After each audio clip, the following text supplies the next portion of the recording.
Chapter 496. The world grows dark. Disperse? What does that mean? An Xian asked curiously. She had watched Long Qing grow up and considered him her own child, naturally wishing him a lifetime of peace. The so-called great cause and effect sounded like a deep-seated vendetta, so how could she not worry? Guan gave her a look and said, "Why so many questions?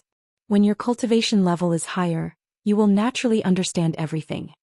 An Xian pouted and said, "Isn't that why I'm waiting for you to take me away? Once we find a quiet place, I'll seclude myself for 1,000 years, 10,000 years. When I emerge, I will surely be an enlightened master." In her perception, 10,000 years was an incredibly long time. She believed that if she cultivated for 10,000 years in the human world, she would definitely be considered a powerful being. Guan didn't discourage her but instead said, "Let Long Qing prepare." An Xian nodded, raised her hand in a salute and then turned to leave. Although she was very close to Guan and often bickered with him, she never forgot the proper courtesies when needed. An Xian left the house, closed the door behind her and then walked down the stairs. A female disciple passing by asked curiously, "Big sister, the master isn't here, what are you doing going up there?" An Xian replied, "Even though master isn't here, I still have to manage things. We can't let the master return to find the house full of dust." The female disciple felt that made sense. She stepped forward, linked arms with an Xian and began to sigh, wondering when the master would return. An Xian casually comforted her and the two walked off into the distance. The third medicine valley was still bustling, the disciples busy with their own tasks, unaware that a disaster was about to strike. As time passed, more and more beings felt the terrifying pressure from the battle court. When the disciples of the third medicine valley felt the pressure from the battle court, chaos had already erupted across the world. Most living beings did not know where the pressure was coming from and felt only fear. They fled in panic, finding that no matter where they ran, the pressure only increased, amplifying their fear. Guan saw that the young Immortal Emperor and the Saint Minister hastened to outer heaven. They were preparing to negotiate with the battle court. The oppression from the battle court this time was even stronger than the profound desolate demon god before, wearing down even the confident young Immortal Emperor and the ambitious Saint Minister. Especially the young Immortal Emperor, he felt that no matter how much he gave, he would always face an insurmountable enemy. For the Saint Minister, he could no longer care about his ambitions, focusing only on how to lead the Holy Court through the difficult times ahead. Xianxia had already abandoned them. What was the Holy Court's next move? That night, all beings found it hard to sleep. The next morning, Guan arrived early at the forest, waiting for Yi Xiaoyang and his 4 companions. He sat on a rock by a small stream, looking up at outer heaven, where the young Immortal Emperor and the Saint Minister faced the profound Yuan-free Immortal in a grand hall. The negotiation appeared to be going poorly. Guan was not interested in the profound Yuan-free Immortal seated above. He was curious about the 9 suns. The 9 suns hid 9 profound Yuan-free Immortals, the suns acting like some sort of gateway, the spaces connected originating from other universes. From the aura of the great Tao emanating from within, Guan could tell they did not come from this universe, and each originated from a different universe. What puzzled Guan more was why the celestial spirit god wasn't taking action. The celestial spirit god was meditating in front of the world gate, previously absent, clearly drawn by the disturbance caused by Guan's breakthrough. Could it be that the battle court had reached some sort of agreement with the celestial spirit god?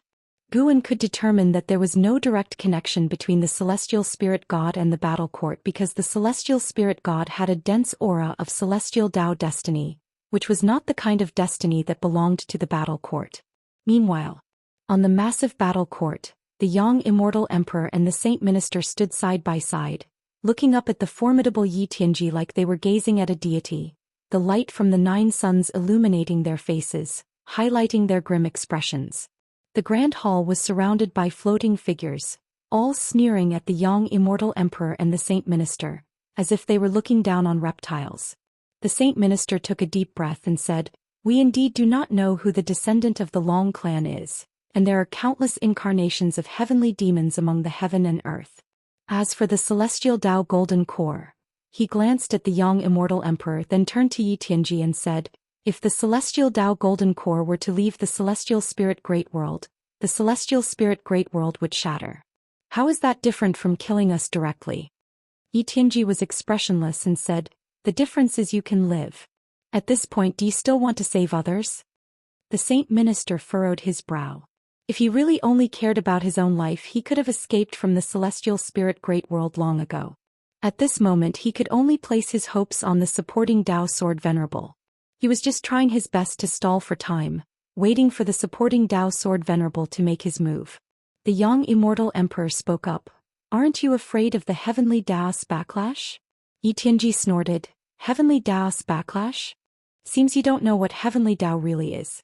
Indeed, a mere mortal trying to reach for the celestial Dao immortal position has deceived you all in the great heaven and earth. It's truly sad, but it's also the fault of that being. Upon hearing this, the young Immortal Emperor wanted to ask more, but Yi Tianji continued. "Enough, no more stalling. It seems the supporting Dao Sword Venerable you are hoping for has already left." While the Saint Minister was delaying, Yi Tianji was also waiting. Before coming here, he knew about the supporting Dao Sword Venerable's feat in annihilating a split body of the Silent Destruction God Emperor. He was sure that the supporting Dao Sword Venerable must be the profound Yuan-free immortal. For this, he even specially invited 9 fellows of the same realm to help. Although he didn't say it out loud, he was actually very wary of the supporting Dao Sword Venerable, so he didn't make a move immediately, wanting to see what the supporting Dao Sword Venerable had to say. However, the night had passed and the supporting Dao Sword Venerable had made no move.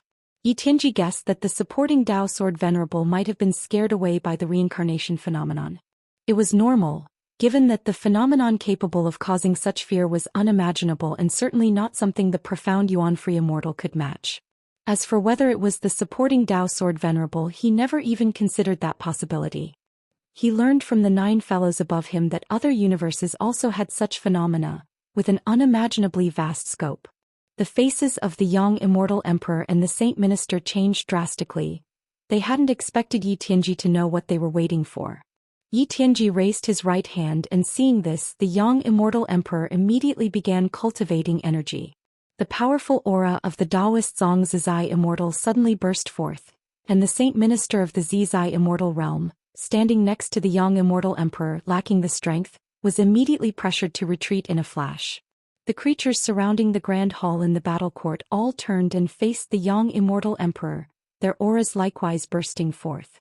Even the young Immortal Emperor, a Daoist Zhang Zizai Immortal, changed color at their intensity. He had long felt that the surrounding creatures were powerful, but he hadn't expected that many would have a cultivation level higher than his own. How were they supposed to fight now?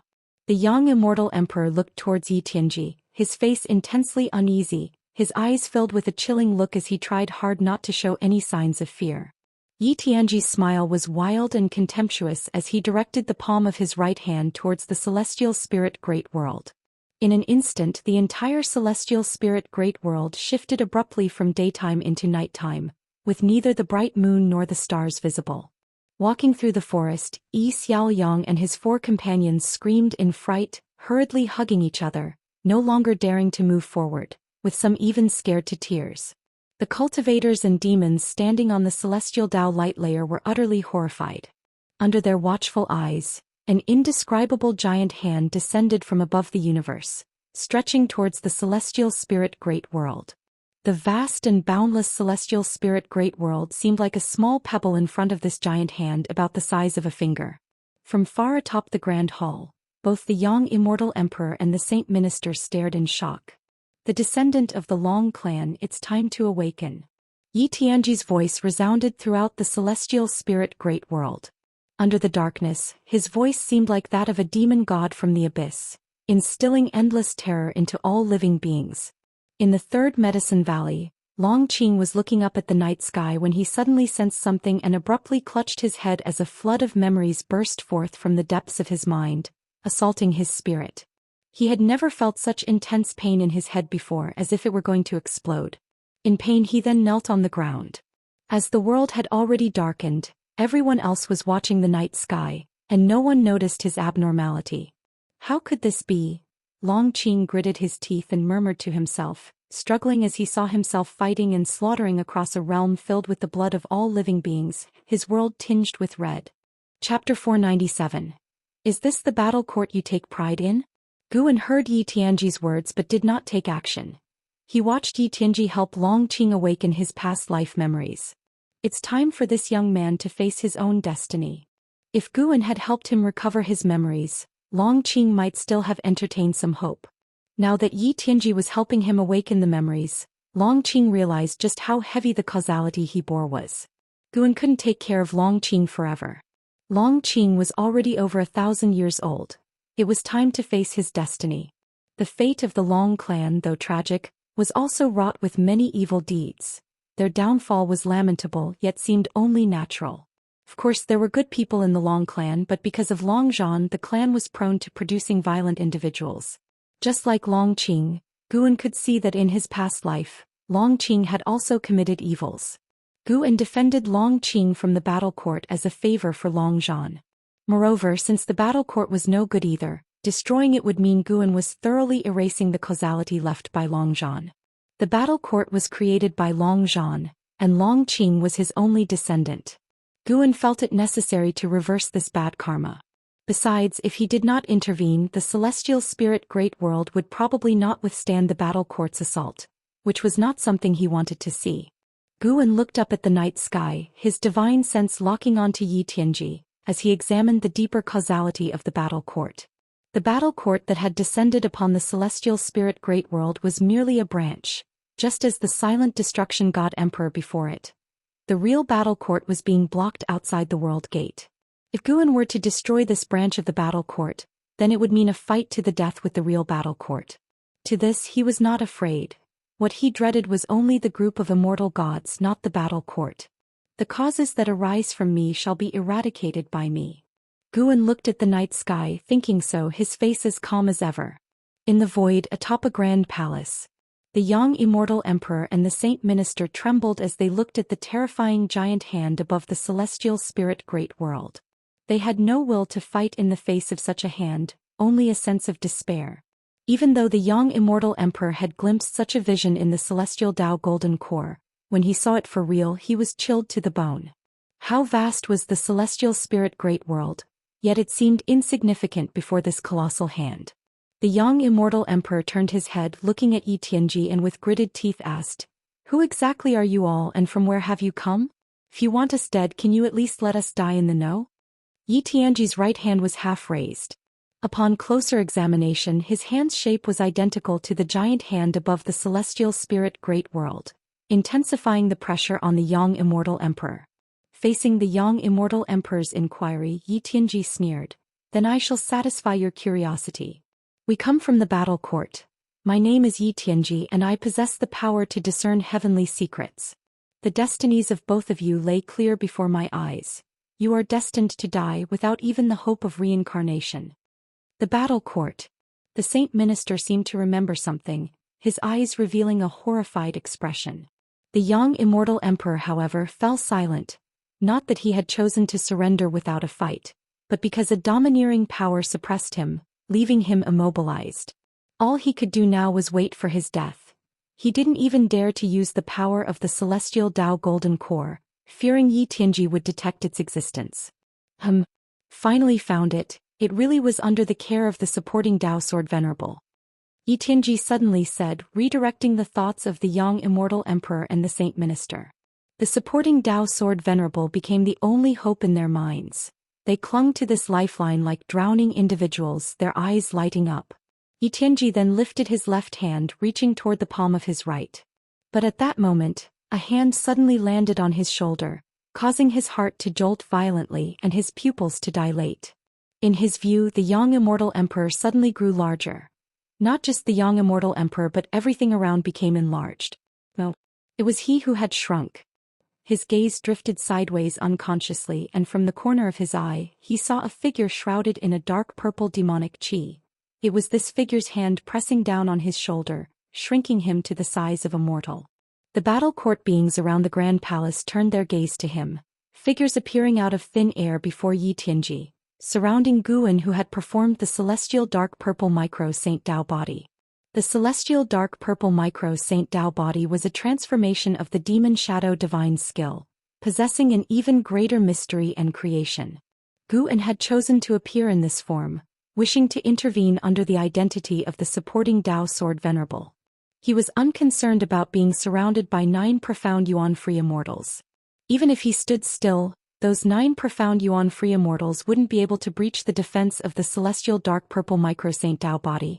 Gu Ayan's eyes settled on Yi Tianji. Yi Tianji, late stage of the profound yuan-free immortal realm 1-209-827-298/30, 0000000/50, a 12 billion year existence. A lifespan of 30 billion years. Not too bad, worth taking action for. Gu Ayan's gaze flickered towards the 9 venerable profound yuan self-free immortals around him, only to discover that he could not conduct lifespan detection on them. That indicated these 9 were not their true forms.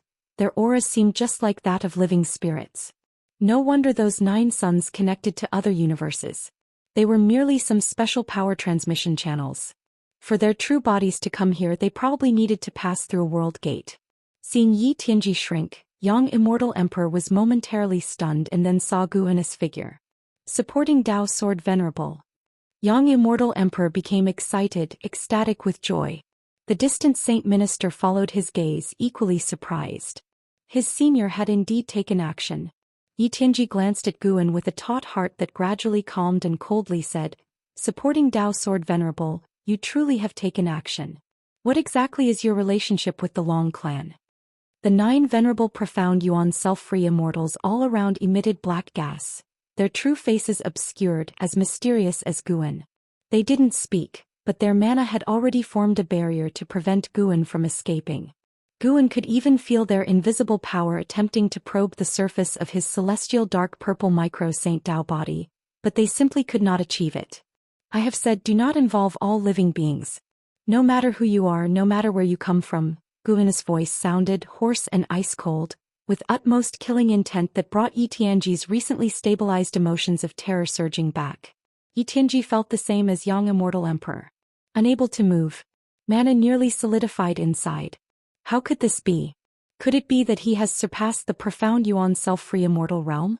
Yi Tianji suddenly sensed danger. He had estimated Gu Ayan to the highest degree, yet Gu Ayan was even more powerful than he had anticipated. What brought profound yuan self-free immortal to this shattered great thousand world? Yi Tianji couldn't understand, and at the same time he felt Gu Ayan had no relation to the Long clan. The Long clan did not possess such a powerful being. If they did, how could they end up in such a plight? In an instant he thought of many possibilities, even considering Gu Ayan as an enemy of the battle court. "Fellow Daoist, do you truly wish to oppose the battle court? With such cultivation level hidden in the shattered great thousand world, for what reason? The descendants of the Long clan aren't worth your concealment here. Could it be that you came for the celestial Dao golden core? Laughable, for the sake of all living beings? If all living beings aren't here, why the pretense?" The surrounding 9 venerable profound yuan self-free immortals spoke in succession, their tones full of hostility. In their view, Gu Ayan did not come to protect all living beings but purely aimed to interfere with the actions of the battle court. Gu Ayan slowly raised his head, looking down upon them. Boom! A golden light burst forth from within him, in an instant scattering the 9 venerable profound yuan self-free immortals. Dao protecting divine essence. And he had unleashed it with the full force of the perfected profound yuan self-free immortal realm, enough to disperse these not true form beings. The black gas exploded, drifting in front of Yi Tianji, whose pupils suddenly shrank, his face revealing disbelief. The battle court powerhouses around the Grand Hall were also scared, retreating en masse, distancing themselves from the Grand Hall, including the man with double wings who had previously battled with Yang Immortal Emperor, not daring to get close. Gu Ayan looked down, gazing at Yi Tianji, and said, "Is this what you're proud of, your battle court?" Yi Tianji, enveloped by fear that penetrated his Dao heart, opened his mouth to speak when a terrifying karmic force came from all around, instantly annihilating him. Physical form annihilated, soul and spirit scattered, even his karma wiped clean. The entire void fell silent at once. Yang Immortal Emperor, looking up at Gu Ayan standing high, was dumbstruck, his body trembling non-stop.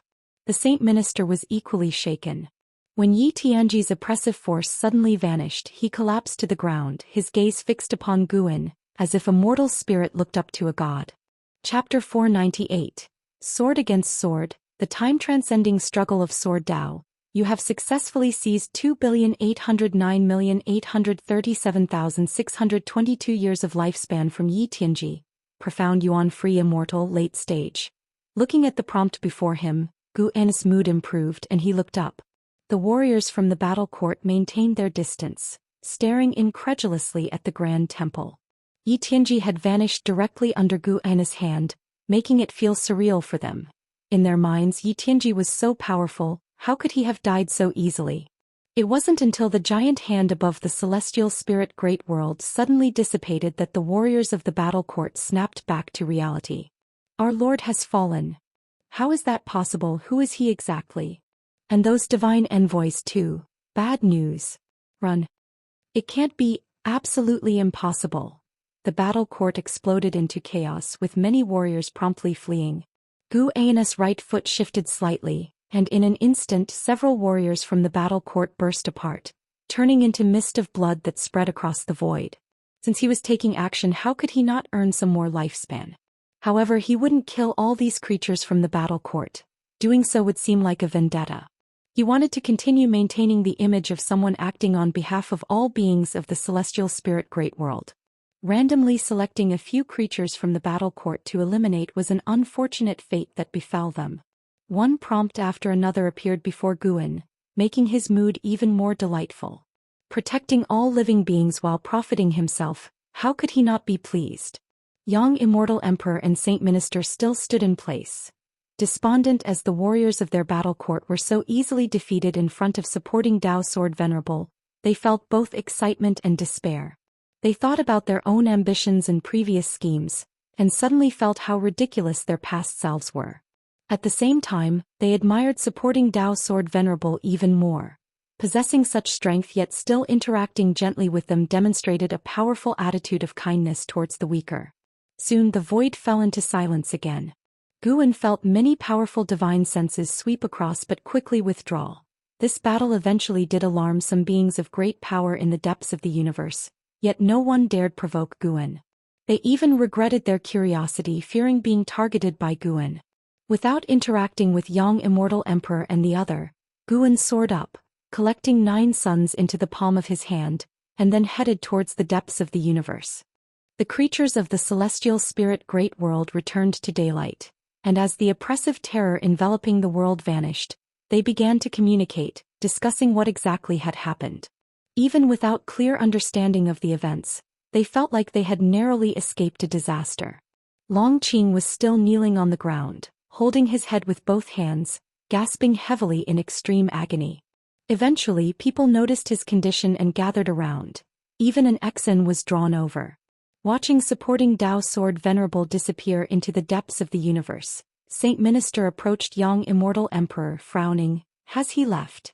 Young Immortal Emperor glanced at him, asking, "Why do you say that?" Supreme sect is widely spreading that supporting Dao Sword Venerable is leaving them. It's been over 100 years since he last returned. This time, Saint Minister hesitated. He had spies within Supreme sect and thoroughly knew their every affair. On hearing this, young Immortal Emperor frowned. Standing in Gu An's place, he too felt that Guan might grow weary. From his understanding, Guan was indeed a great cultivator who lived in seclusion and coveted nothing. Just the thought of such a great power leaving the celestial spirit great world made him feel uneasy inevitably. Could the reincarnation phenomenon from a few days ago portend an even more terrible calamity? Both young Immortal Emperor and Saint Minister fell into silence while the grand temple of the battle court completely submerged into darkness, losing all light. In the darkness, Saint Minister mournfully said, "Regardless of whether he leaves or not, his deeds today must be known to all. That so-called heavenly Tao has never helped us. Only he has shouldered everything." Even though young Immortal Emperor, endowed with the celestial Tao golden core power, harbored no fondness for the so-called heavenly Tao, he replied, "I think so too. Even if he does not return, even if we eventually face the end, at least while we are alive, we should be grateful to him." In the dark void, Guan stepped forward, toying with 9 golden pearls in his hand. These were the previous 9 suns, encapsulated with an abundance of power of the great Tao. He was washing away the causality within them. His journey deep into the universe was not to deliberately mislead the too young Immortal Emperor, but for other reasons. He halted his stride and said, "You've been watching for a long time, isn't it time to show yourself?" As his words fell, a silver-blue sword chi appeared through the thick heavenly Dao mist ahead, swiftly transforming into a human figure. This was a man dressed in a blue Daoist robe with hair white as frost, a crown atop his head resembling a sword scabbard, his back against the darkness, emitting an ancient and vicissitudinous aura. His gaze was exceedingly sharp, standing there like an eternal divine sword immortal through the ages. Sword God, early stage of heaven encompassing free immortal realm 0/0/0. Age, current lifespan and maximum lifespan all 0. Either it's a flesh and blood avatar or not a living being, similar in nature to divine exotic ghost king, bereft of lifespan and freedom, bound to some formidable power in exchange for eternal life. Guan stared at the sword god, feeling somewhat sentimental. This sword god was precisely Zhou Xian's disciple Yang Pingon. Compared to the Yang Pingon of reincarnation memories, this sword god was more vicissitudinous, radiating a twilight aura, yet his sword intent in his eyes was stronger than what Guan remembered of him. In a sense, Yang Pingon had surpassed Zhou Xian, who died only as a profound yuan-free immortal. Zhou Xian, a 300,000-year-old profound yuan-free immortal, thinking back, his talent was terrifying to the extreme, even without relying on evolved lifespan. Not to mention celestial spirit god, the sword god Yang Pingon was the first heaven-encompassing free immortal Guan had encountered. Guan had earlier sensed Yang Pingon's sword chi, albeit fleetingly. Re-encountering his former disciple in a past life, Guan's feelings were complex. The sword god raised his right hand, using his finger as a sword chi spilling from the tip. He stared at Guan and said, "Your sword Dao is strong, the opponent I've been seeking." Guan, maintaining his celestial dark purple micro Saint Dao body, the sword god unable to see his expression, confusedly asked, "Opponent?" "I traverse the great thousand world seeking strong sword Dao practitioners, all to achieve the strongest sword Dao, and you are qualified to be my opponent." The sword god's tone was devoid of emotion, but as his words concluded, a vast sword intent enveloped the void. Guan distinctly felt the celestial spirit god beneath the world gate open its eyes, staring at them. The previous commotion at the battle court failed to attract the celestial spirit god, but the sword god's sword intent did stir Immortal, enough to prove the sword god's might. Such domineering sword intent. Guan raised his right hand, and the celestial star sword granted by Li Ya appeared in his grasp.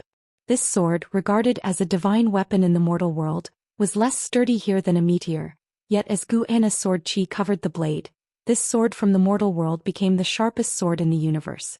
The sword god's expression subtly changed, and for some reason he felt a sense of familiarity emanating from Guan. He lowered his right hand, sword chi directed downward as if holding a sword. The void dimmed, the great Dao mist surged, their confrontation causing fluctuations in the space. "Let me see how strong you've become after enduring such long eras." That was what Guan thought. Zhou Xian's only wish before death was to spar with his disciple to elevate his sword Dao. Unfortunately, the celestial spirit god hadn't given him the chance. "You remind me of someone from the past, I will not hold back." The sword god spoke, his sword intent suddenly erupting. The surrounding great Dao mist was instantly obliterated, absolute darkness threatening to engulf them, yet unable to swallow their sword light. Sword against sword, this was a confrontation of sword Dao across the ages. Chapter 499. Establishing a dojo. When the sword god's sword intent erupted, Guan glimpsed into his past through it. During the lengthy ages, that series of peak sword battles continuously pushed the sword god's sword Dao to even higher levels. After defeating an opponent, he would devour their sword Dao, thereby enhancing his own sword Dao. The sword god raised his right hand, pointing his sword chi at Guan from afar. In an instant, countless sword shadows appeared from the darkness behind him, radiating different sword intents like a starry sky suddenly alight. The vast sword light shone on Guan, yet it could not expel the demonic chi emanating from his celestial dark purple micro Saint Dao body. Guan then raised his sword, pointing the celestial star sword directly at the sword god. As he lifted his sword, an incredibly grandiose silver sword shadow appeared behind him, rapidly solidifying, colossal as the heavens and the earth. If one were to move the celestial spirit great world over, they would find it to be only half as long as this sword. Eternal Infinite Divine Sword. The ultimate swordsmanship evolved from the Li family swordsmanship. Guan did not use Xianxia's Sacred Heart Sword Dao, fearing the sword god would recognize it. Even without the Sacred Heart Sword Dao, he was confident he could defeat the sword god. Even if they were at the same realm. Having merged the memories of Long Zhan, Lu Han Ju and Yang Xian from past lives, Guan had effectively become these individuals. Coupled with his own lifespan evolution investment, his strength was unfathomably profound. Apart from the unsolvable Ju within the same realm, Guan felt it very unlikely for him to lose, especially since he was not in the same realm as the sword god. The imposing sword intent of the eternal infinite divine sword was like the universe's sharpest will, causing the sword god to furrow his brow slightly. The sword god did not underestimate Guan, but he was still frightened by Guan's sword intent. "What is the name of this sword Dao?" the sword god asked. "Eternal Infinite Divine Sword." Guan pointed his sword at him, and the eternal infinite divine sword in its state of simplicity and truth burst forth with a dazzling bright light, illuminating half the universe's void. After the sword god muttered, "Eternal Infinite Divine Sword," he promptly waved his hand and his sword chi slashed out. The endless sword shadows behind him also erupted into vast sword chi sweeping toward Guan. Meanwhile, the celestial spirit Great World had just regained sunlight and began to tremble, and the beings who had survived the calamity were once again startled, particularly the sword cultivators of the world and the Jianghu swordsmen, whose swords buzzed ceaselessly as if ready to unsheath at any moment. Zhu Luo Sword Monarch, who was pondering the theory of heaven, looked up in disbelief. "What a domineering sword Dao, and there are actually two," he murmured to himself. His divine sense quickly reached out into the universe, but his divine sense retracted soon after, and his right hand followed to clutch his chest. His sword Dao had rebounded. Had his reaction not been fast enough, his sword Dao might very well have disintegrated. Though he could not see the figures of Guan and the sword god, he could only see the two vast sword Daos. Even without seeing the masters of the sword Daos, Zhu Luo Sword Monarch guessed. It must be the supporting Dao sword venerable and the sword god. He had previously guessed that the sword god had come to this universe, but now that the two were actually clashing, he was again astonished. What level of achievement in sword Dao was needed to possess such vast momentum? The celestial phenomenon lasted for less than 10 breaths, and the heavens and earth quickly returned to calm. However, the beings did not dare take it lightly and remained tense, fearing a greater catastrophe might descend. Elsewhere in the woods, Guan sat on a rock by the stream, pulling up his attribute panel. Name, Guan, lifespan, 2-144/7-907-228-501. Physique, primordial infinite body, cultivation level, innate golden immortal realm perfection, 79 billion years of lifespan. Before today his lifespan had only been 1 billion years, and now it had soared by 78 billion years in one breath. Thanks to the battle court. Guan felt grateful in his heart. It was still through killing enemies that lifespan came quickly. Before, he had accumulated a lifespan of 100 billion years, which had taken him so many years. However, he was just thinking about it and would not go on a killing spree as a result. The lessons from lifespan reincarnation were already abundant. The reason he could grow steadily to this day was that he had concealed his ability to seize lifespan. He even suspected that Silent Destruction God Emperor was so obsessed with the Long clan precisely because Long Zhan grew stronger through slaughter. Perhaps the Silent Destruction God Emperor thought that members of the Long clan could rapidly become stronger through killing, which was why he continuously possessed the descendants of the Long clan. Guan then thought of the sword god he had just clashed with. To prevent his identity from being exposed, Guan had severely injured the sword god. After the sword god escaped, he would probably need many years to recover, but at least he would not die. Whether it was the identity of Long Zhan or Yang Xian, Guan did not want to expose any of them. Lifespan reincarnation was much more advanced than any reincarnations he had come into contact with so far. Lifespan reincarnation could project into the past, the future, and even alter destiny, which was terrifying. Should this matter be exposed, Guan would undoubtedly attract the wariness of more powerful beings.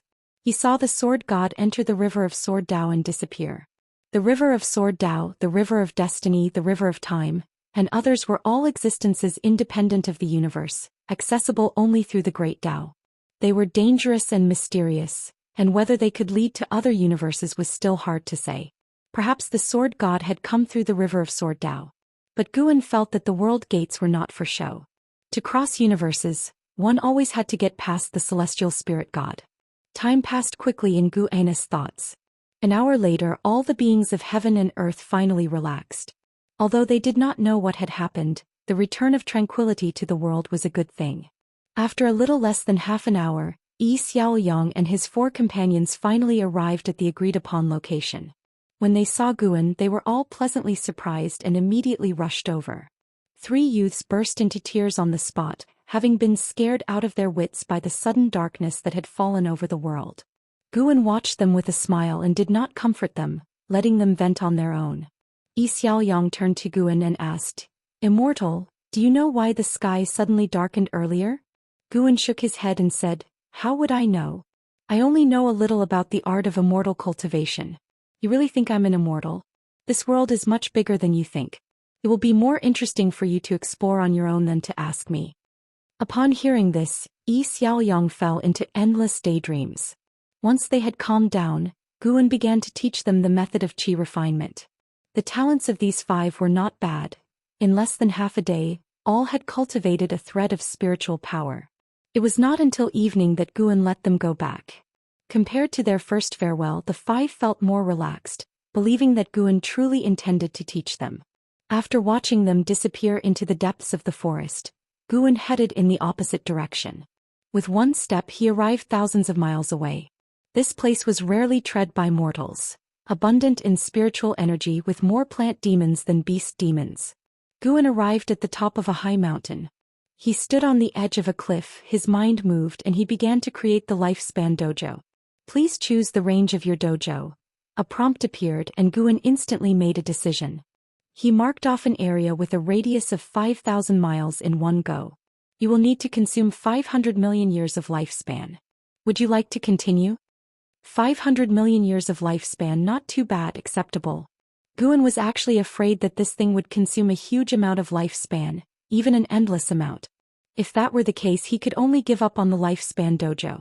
As his thoughts concluded, he distinctly felt the space fluctuating. At the same time, a vast amount of memories flooded into his mind. He could control everything in the dojo as easily as he could his own hands. Moreover, he needed to store lifespans in the dojo to fend off powerful enemies. The maximum defensive strength of the dojo equaled his cultivation level, and with each assault it encountered, a corresponding amount of lifespan would be deducted. Guan hesitated for a moment before storing 10 billion years of lifespan in the dojo. In the celestial spirit great world, there would be no one capable of attacking his dojo. The reason he stored 10 billion years of lifespan was just in case. Chapter 500. The person who should not exist, Celestial Court. After establishing the dojo, Guan immediately teleported the world-excluding cave heaven into place, setting it underground. The dojo was a spherical space buried in the soil reaching up to the sky. Guan deliberately placed most of the space beneath the ground so the underground area was larger than that above. After moving the world-excluding cave heaven, he didn't proceed to relocate the 8 scenic cave heavens but instead called out the 3 celestial demon child sisters. The 3 sisters passed through the ground and as soon as they emerged, they were captivated by the surrounding mountainous scenery. Their eyes widened as they looked around.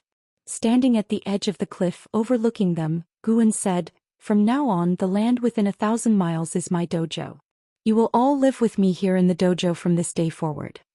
Upon hearing this, the 3 sisters were overjoyed as they could finally live with Guan every day. "In a few days others will come. You won't be alone. If you wish to go out for a walk I won't stop you, just don't go too far." Guan's next words piqued their curiosity even more. For over 2,000 years they hadn't met any other beings, but now they eagerly anticipated meeting new people. The 3 sisters immediately flew to Guan's side, chirping away with endless questions. Guan answered patiently, his face brimming with smiles. Seeing them so happy made him feel content as well. 15 billion years of lifespan had not been spent in vain. In the following days, Guan moved the 8 scenic cave heavens and mountain of 10,000 swords from the 3rd Medicine Valley, taking an Exen blood prison great saint and white spirit rat with him. Afterward he went back to the profound valley alone, summoning Xianxia and Xianxia to inform them of his departure and prepare to disperse the disciples of the profound valley. As soon as the teacher and disciple heard this, they immediately knelt down and begged Guan to take them with him. Guan feigned hesitation before asking if they were willing to give up their freedom. Both agreed. Guan deliberately waited a few days to allow the two to dismiss the disciples. After all the disciples had left, Guan then teleported the entire profound valley away. Supporting Dao Sword Venerable had departed.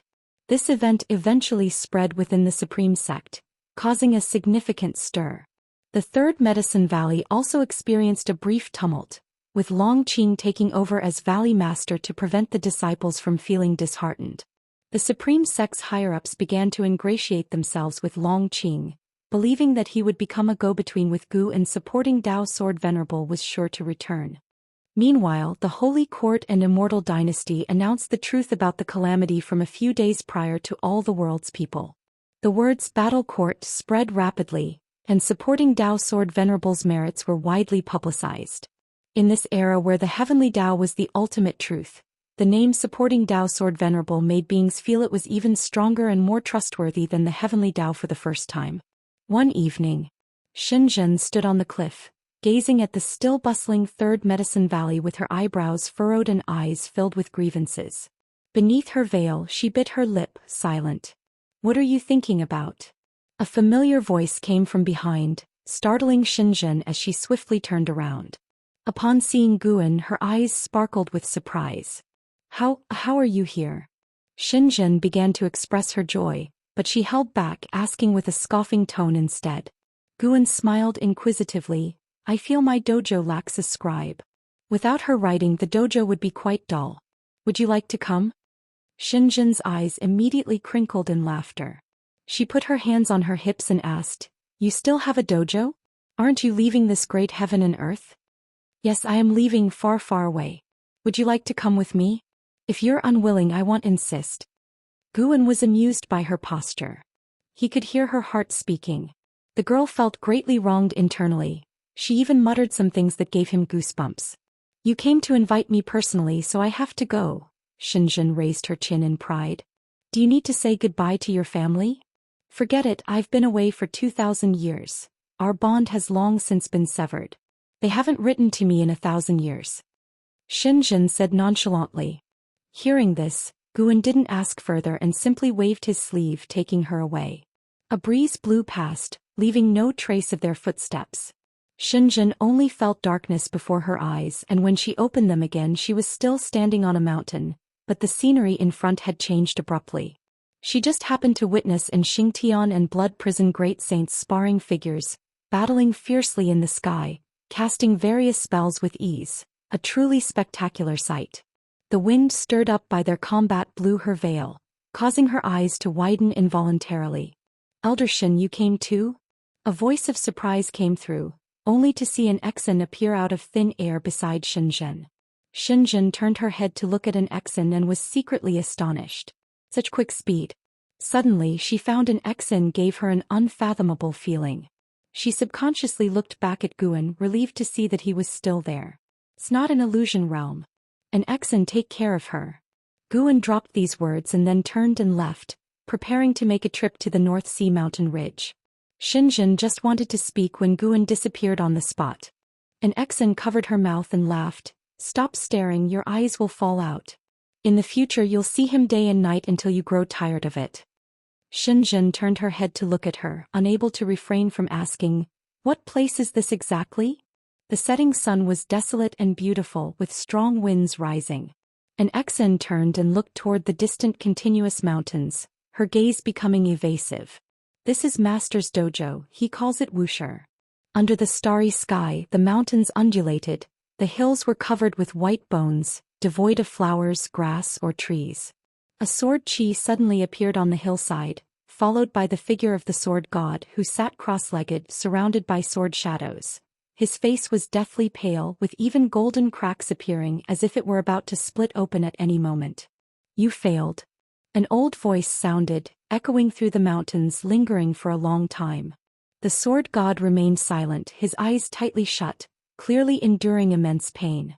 "Eternal infinite divine sword?" Such a domineering sword intent. However, this sword Dao still doesn't compare to yours. It's only that the man's strength is greater than yours. This difference in sword Dao is insurmountable. The old voice sounded again, filled with emotion. Not long after his words fell, an elder clad in a white robe with white hair appeared behind the sword god. He was barefoot, emanating a faint white light as if he were an immortal ready to ascend at any moment. He raised his right hand, extending 2 fingers, touching the back of the sword god's neck. The sword god's clothes began to flutter violently, as sword chi surged from the starry sky, like a tornado pouring into the sword god's body. The white-haired elder uttered in surprise, seemingly sensing something. The sword god opened his eyes, asking, "What?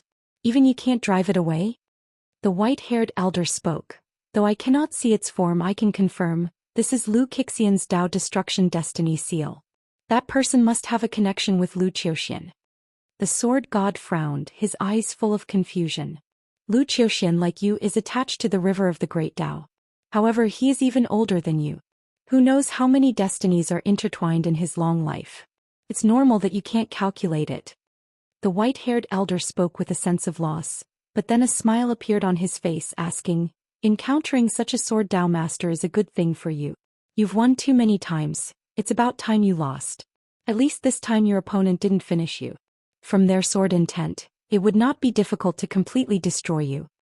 The sword god took a deep breath and said, "I know. I don't hold a grudge against him.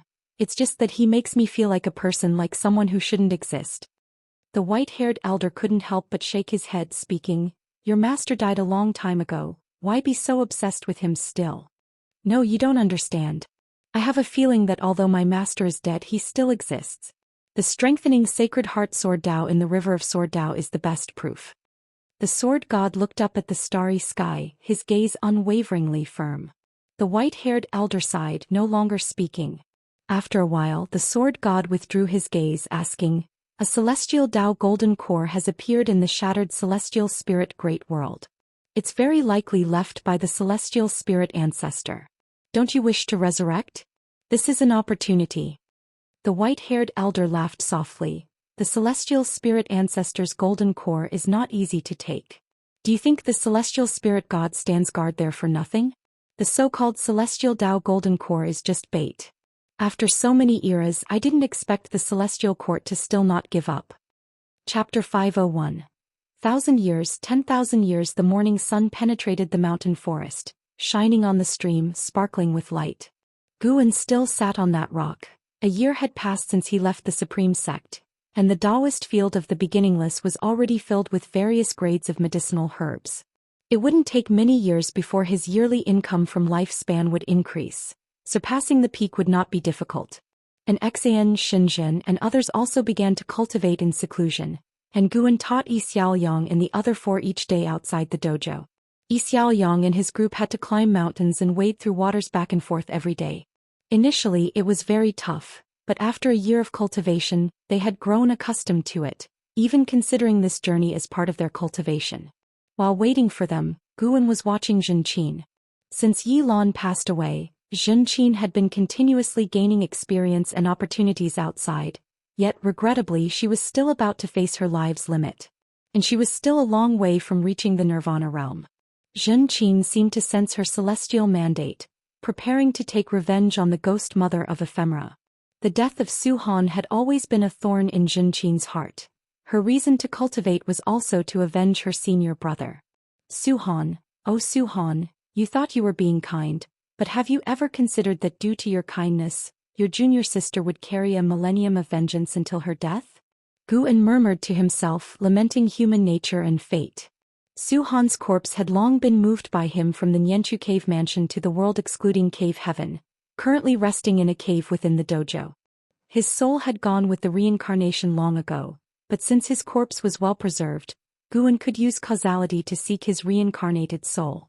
He hadn't wanted to do so, but seeing that Zhenqin was about to reach her end, he was considering whether to fulfill his disciple's regret. Just as Guan was pondering this, a piercing sound came. Young Xiaoyang, a year older, charged forward with a wooden sword, swooping like a bird through the forest. Guan raised his hand, circled around his own neck and caught the tip of the wooden sword between his fingers. Xiaoyang was forcibly stopped, landed on his feet and subconsciously fell backward. He looked up at Guan and shook his numbing right hand, exclaiming, "Master, you are so powerful. Are you a Foundation Establishment Realm cultivator?" Guan stood up, taking the wooden sword in hand, and chuckled, "You found out. With your little skill you still think of ambushing your master?" Xiaoyang straightened his neck and said, "What do you mean by ambush? I just wanted to show Master my cultivation progress." At that time the other four also arrived. Bowing to Guan, Guan taught them not only cultivation techniques but also proper etiquette and the principles of conducting oneself.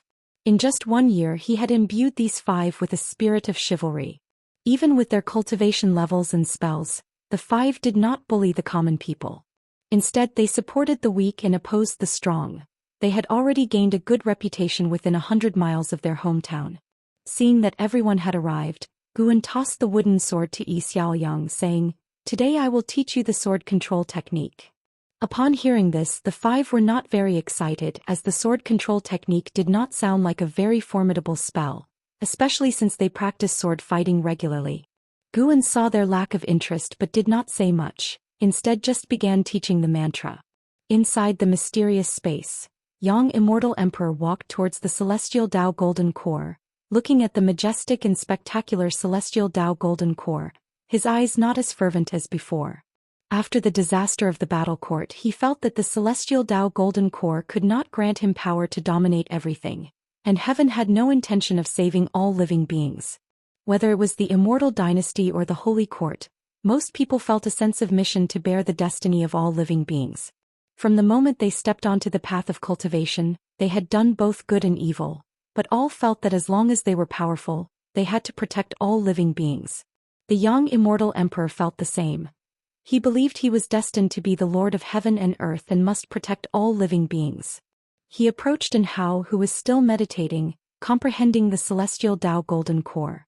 "Your master has left," young Immortal Emperor spoke. Upon hearing this, Hao immediately opened his eyes and looked at the young Immortal Emperor, furrowing his brows. The young Immortal Emperor continued, "He took a few of his disciples and left the celestial spirit great world, and your junior sister was also taken with him." Hearing this, Hao's tight brows relaxed and he asked, "It's good that he left.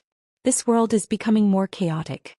My master can save heaven and earth once or twice, but he can't always interfere, or sooner or later someone stronger than him will come. With junior sister following him, I can truly rest assured."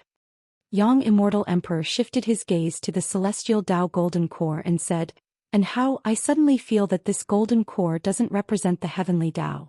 And Hao looked at him, the firelight of the celestial Dao golden light shining on his face, his expression complex. "So what do you intend to do?" And Hao asked. He didn't believe in the heavenly Dao either. He pursued the celestial Dao golden core just to rapidly become stronger. The world's situation was unpredictable, and despite his strong talent, he also felt a sense of urgency. If he were to die on the path of cultivation in 10,000 years, no one in the world would remember him. Young Immortal Emperor slowly said, "I want to contend for the theory of heaven." After hearing this, Hao fell into silence. The mysterious space fell silent along with them, stretching their shadows long. Seasons changed from spring to autumn and 5 years swiftly passed. The dojo was vast, but few lived there, and each day was quiet, which helped calm Guan's heart. Every day teaching Xiaoyang and the other 4 planting flowers and picking herbs, writing books, practicing calligraphy, Guan didn't find it boring at all. Instead he felt fulfilled. 5 years passed, and Xiaoyang and the 4 others had all reached adulthood and successfully reached the Foundation Establishment realm. In the scorching summer, within the forest, beside a little stream, Guan looked at the grown-up 5 and felt that time indeed flew by. "Master, I want to change my name and be called Xianxia from now on," Xiaoyang suddenly said, and the other 4 spoke as well. "I want to change too. My name will be Lin Chuan. My name will be Qing Meng. I want to change my surname too. Call me Gu Chongxing." "You shameless, well then I also want the surname Gu Qingdao." Listening to their words, Guan smiled helplessly and didn't stop them. As the 5 changed their names, their fates too changed accordingly. Guan saw their futures. Guan cleared his throat and said, You have all established your foundations. In a few years, you will surpass your teacher, and I do not wish to be surpassed. Don't come here anymore. Go and seek a broader path towards immortality." Hearing this, Xianxia and the others fell silent. They did not argue. In fact, they had wanted to leave for the last 2 years because they had come into contact with cultivators from the immortal cultivation realm and knew how vast it was, making their hearts yearn for it. "Master Wei," Qingmeng couldn't help but speak. Before she could finish, Guan raised his hand and said, "No need for filial gestures. I came here to isolate myself from the world to cultivate in peace. You have disturbed me for so many years, isn't it time to let me go?" Xianxia immediately knelt down and kowtowed to Guan, the other 4 quickly following suit. Looking at Xianxia, Guan thought of Lu Jujia. Lu Jujia's figure merged with Xiaoyang's, transforming into a new person. Guan was not sad, he smiled and accepted their kowtows. Xianxia stood up and said, "Once a teacher, forever a father. When we ascend to immortality and achieve the Tao, we will definitely come back to repay you." The others promised as well, and Guan waved them off with feigned impatience. The 5 bowed and took their leave. A few steps later, Xianxia could not help but look back, just as he did the first time he parted from Guan. He saw Guan under the shade of the trees, the feeling of reluctance from his youth resurfacing. Now, stronger than he was 6 years ago, he was not swayed by emotions, quickly turning back to disappear into the woods with his companions. Guan stretched his arms and yawned. Twisting his neck, he said, "Finally sent them off. See you in 1,000 years." He turned and walked in another direction through the forest. Just as he stepped over the stream, a plump white spirit rat dashed out. It quickly shrank in size and landed on Gu An's shoulder. "Master, are those 5 your disciples?"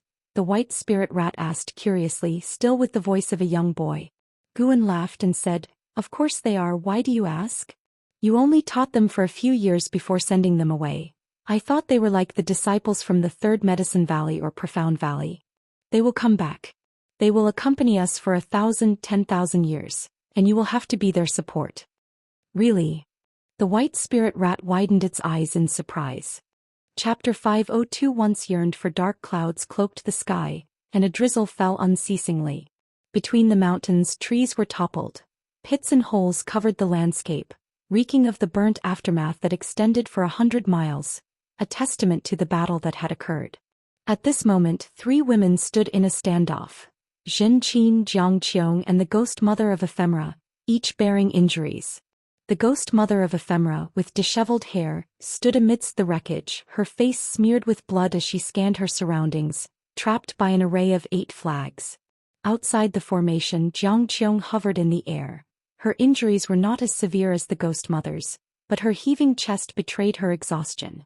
Zhenqin stood atop a cliff, wielding a treasure sword, surrounded by spinning blades that glittered with golden light. She looked down at the ghost mother of Ephemera with a gaze cold as ice. The ghost mother of Ephemera turned to Jiangqiong and gritted her teeth. "Sect leader, after I have supported you for so many years, do you truly intend to help an outsider kill me?" Jiangqiong sneered back, "How do you know that she is an outsider and you are not?" The ghost mother of Ephemera took a deep breath and said, "Aren't you afraid of the supporting Dao Sword Venerable's return? Don't you know that she is the supporting Dao Sword Venerable's disciple?" Faced with Jiangqiong's mockery, the ghost mother of Ephemera fell silent. Zhenqin raised her sword and declared, "Ghost mother of Ephemera, today I shall avenge my senior brother Su Han."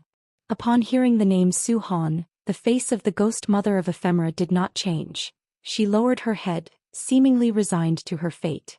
Immediately Jiangqiong cast a spell.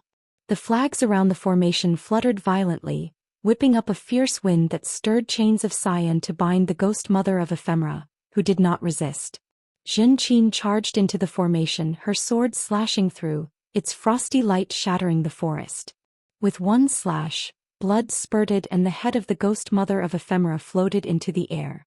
Zhenqin stood behind the ghost mother of Ephemera, slowly straightening up.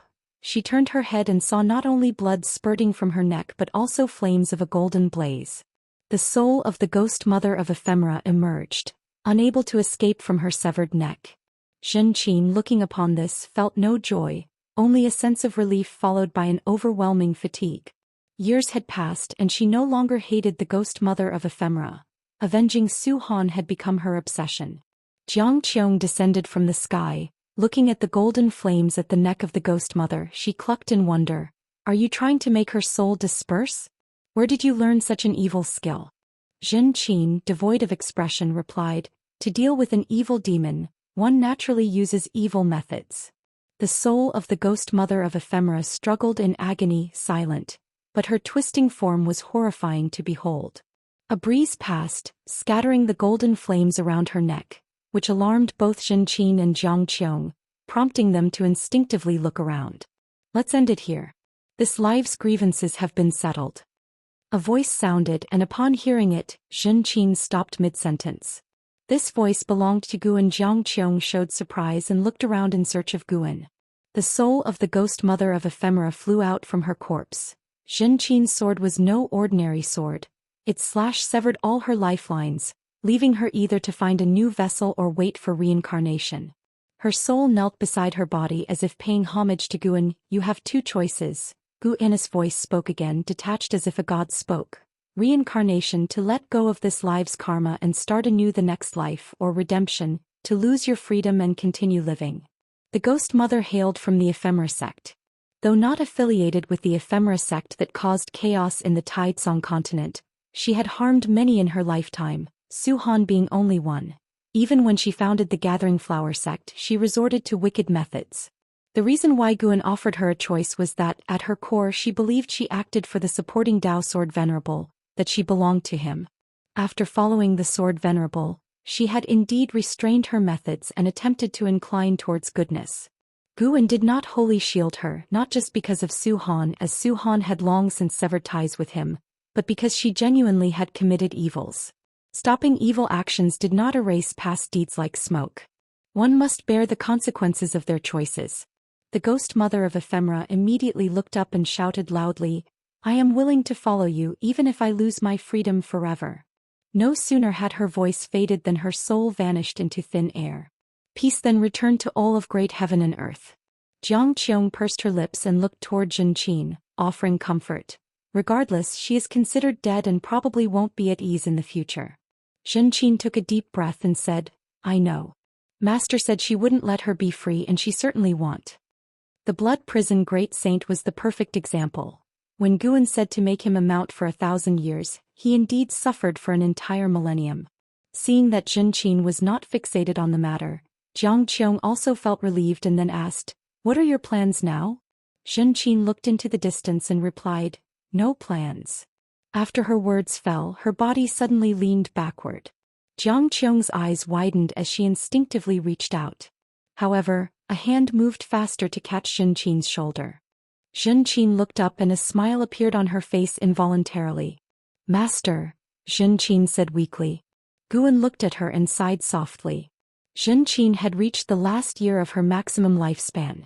Today's battle had thoroughly drained her vitality. Xianxia was pleased to see Guan, but she didn't speak, choosing to give the time to the master and disciple. Xianxia was too weak to speak and soon closed her eyes, her hand naturally falling. This made Xianxia frown. Guan looked toward Xianxia and said, The ghost mother of ephemera is dead, and the Gathering Flower sect must be personally managed by you. Xianxia nodded and replied, I know, I will go back soon. She stepped forward, sizing up Guan, and said, Everyone says you've left the celestial spirit great world, but I didn't think you were still here. I said to myself, how could you leave without telling me? Facing this woman who had greatly helped him in his early years, Guan said with a smile, If you ever run into trouble in the future, just call for me in your heart.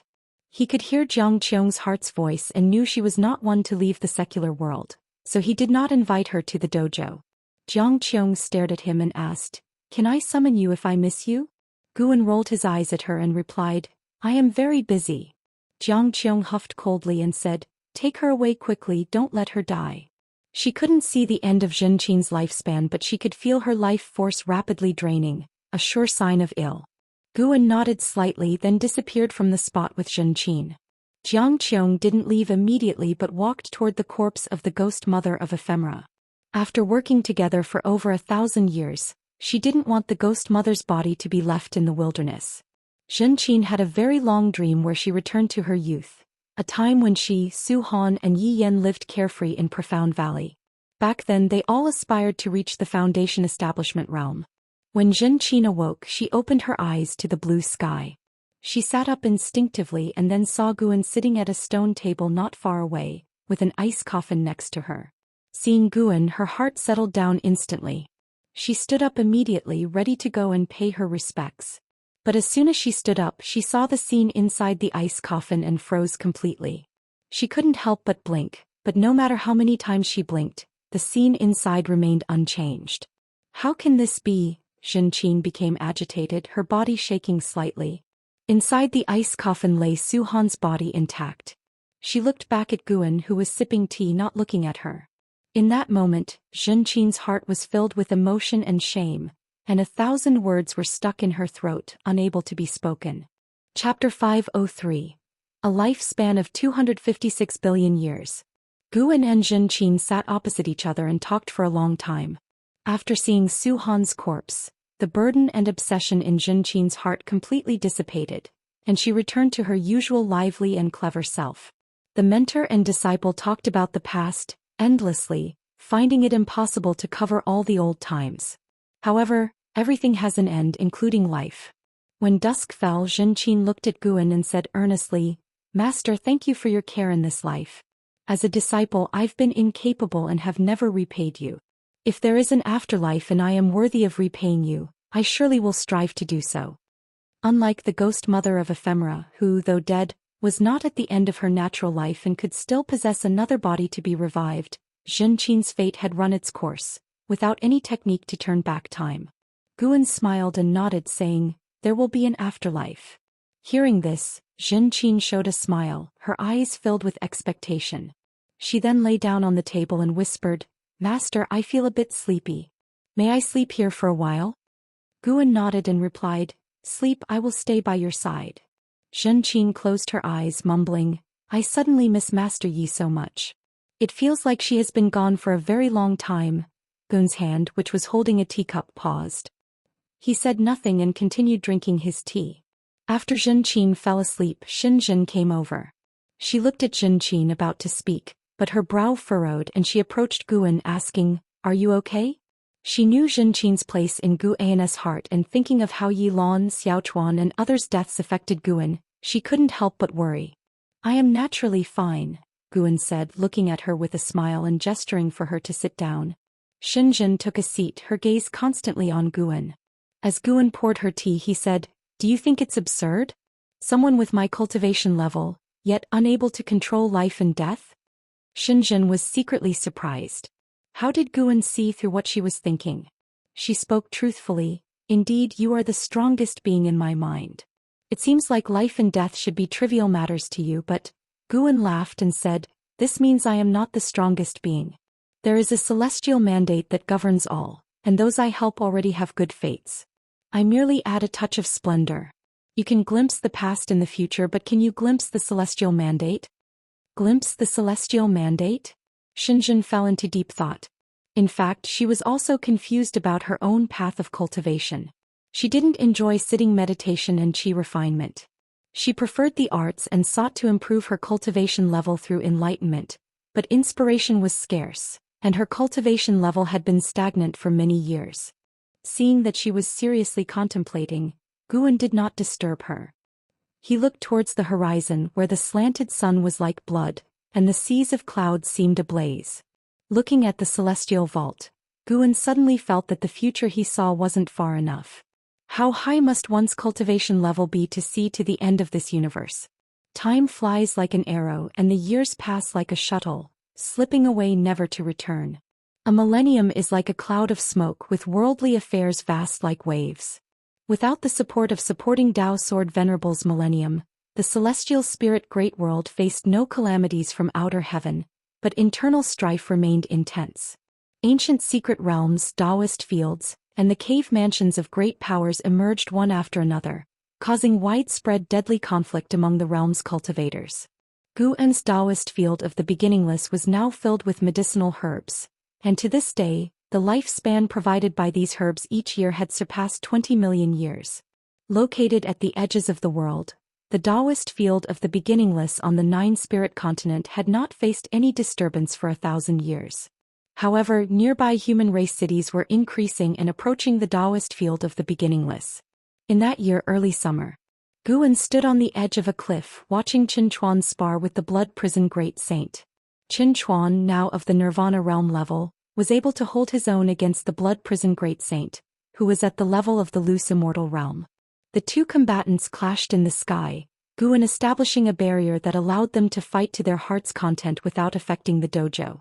After watching for a while, Guan lost interest and called up his attribute panel to take a look. Name: Guan, lifespan 3-155/25 660 408 118, physique, primordial infinite body, cultivation level, innate golden immortal realm perfection, a lifespan of 256 billion years. Guan planned to break through after reaching a lifespan of 100 billion years. After all, according to the trends of the great heaven and earth, the celestial spirit great world would be engulfed in slaughter for the next 10,000 years unless there was intervention from powers beyond the heavens. Such slaughter was not meaningless. Guan could feel that the number of all living beings in the world had decreased by 10% compared to 1,000 years ago, but this also gave rise to more talents and great powers. The most famous battle in these 1,000 years was the one between the Yang Immortal Emperor and the Zhu Luo Sword Monarch for the Theory of Heaven, which ended in a crushing defeat for the Sword Monarch, who fled back to the Great Hong Sword Heaven, while the Yang Immortal Emperor, after collecting 9 volumes of the Theory of Heaven, went into seclusion. Guan peered into the Yang Immortal Emperor's fate through Enhao's Dao Destruction Destiny seal and found that the Emperor's destiny was transforming and his cultivation level was rising steadily. The Yang Immortal Emperor, being the Daoist Zhang Zizai Immortal, meant that the Holy Court had almost no chance of victory, and Zhu Xi, the Saint Heaven reincarnation, was still wandering in the mortal world. Even after regaining her past life memories, she had no intentions of returning to the Holy Court. A figure approached Guan. It was the ghost mother of Ephemera. She looked just like she did in life, but in reality her body was made of flowers and plants, no longer human. Now she was responsible for managing the medicinal herbs in Gu Anus dojo, since the others were occupied with cultivation, and an Exen had long since lost interest in managing affairs. "Master, we are running out of seeds," the ghost mother of Ephemera said softly. Having experienced life and death, and after 1,000 years of settling, her temperament had become much more stable, starkly different from her past as the deputy sect master of the Gathering Flower sect. Guan glanced at Qin Chuan and said, There will be new seeds tomorrow. You should go and cultivate for now." The ghost mother of Ephemera immediately bowed and took her leave. "Wait a moment." Guan spoke, and upon hearing him the ghost mother subconsciously turned around, only to have a secret manual fall into her embrace. She accepted the manual and saw at a glance that it was a cultivation technique. "Strive to reach nirvana as soon as possible. That way you can serve me for a longer time," Guan said before turning and walking away. A ripple of emotion disturbed the tranquility of the ghost mother of Ephemera's eyes. She watched Guan's retreating figure, her thoughts unknown. Guan walked out toward the dojo. 5 acquaintances were to arrive today and he needed to see them. The 5 acquaintances were Yi Qingshan and the others, whom Guan had taken as disciples because Yi Qingshan was the reincarnation of Lu Jiujia. After 1,000 years of adventure and countless trials, fortunately all 5 were still alive. They had encountered an invincible adversary and had to return to their homeland. Guan could overhear their conversation. These friends were contemplating establishing a sect in their hometown to cultivate their own power and to benefit the locals. Although the relatives they remembered were no longer alive, the land had not changed. Guan listened as these 5 discussed their past experiences of cultivating with him, and Gu Chongxing, that youngster, was actually sentimental, wondering if his master was still alive. All 5 believed that Guan had passed away, for in their memory, Guan was merely a Foundation Establishment realm cultivator. Unless they faced a cultivation crisis or had stirred up enemies, why would anyone seek such a secluded place to hide? At the very least, it indicated that Guan had no mighty background or extraordinary talent. Reflecting on their master, they felt regret, wishing they had had the chance to repay him. Chapter 504. Never Give Up in the Woods. Yi Qingshan, Lin Chuan, Qing Meng, Gu Chongxing and Gu Qingdao moved forward while chatting, looking at the forest which felt both familiar and strange to them. They talked about the past millennium with deep emotion. Suddenly, Qingmeng said, "Do you think it's possible that Master is still alive?" At these words, the other four fell silent. Of course, they wished Guan were alive, but when they had left, the Master was still a cultivator at the Foundation Establishment realm. Judging by the cultivation speed he described, it seemed highly unlikely he could survive 1,000 years. Unless, of course, the Master had deceived them. After all, they had never truly understood his cultivation level. Isn't finding him one of the reasons for our return?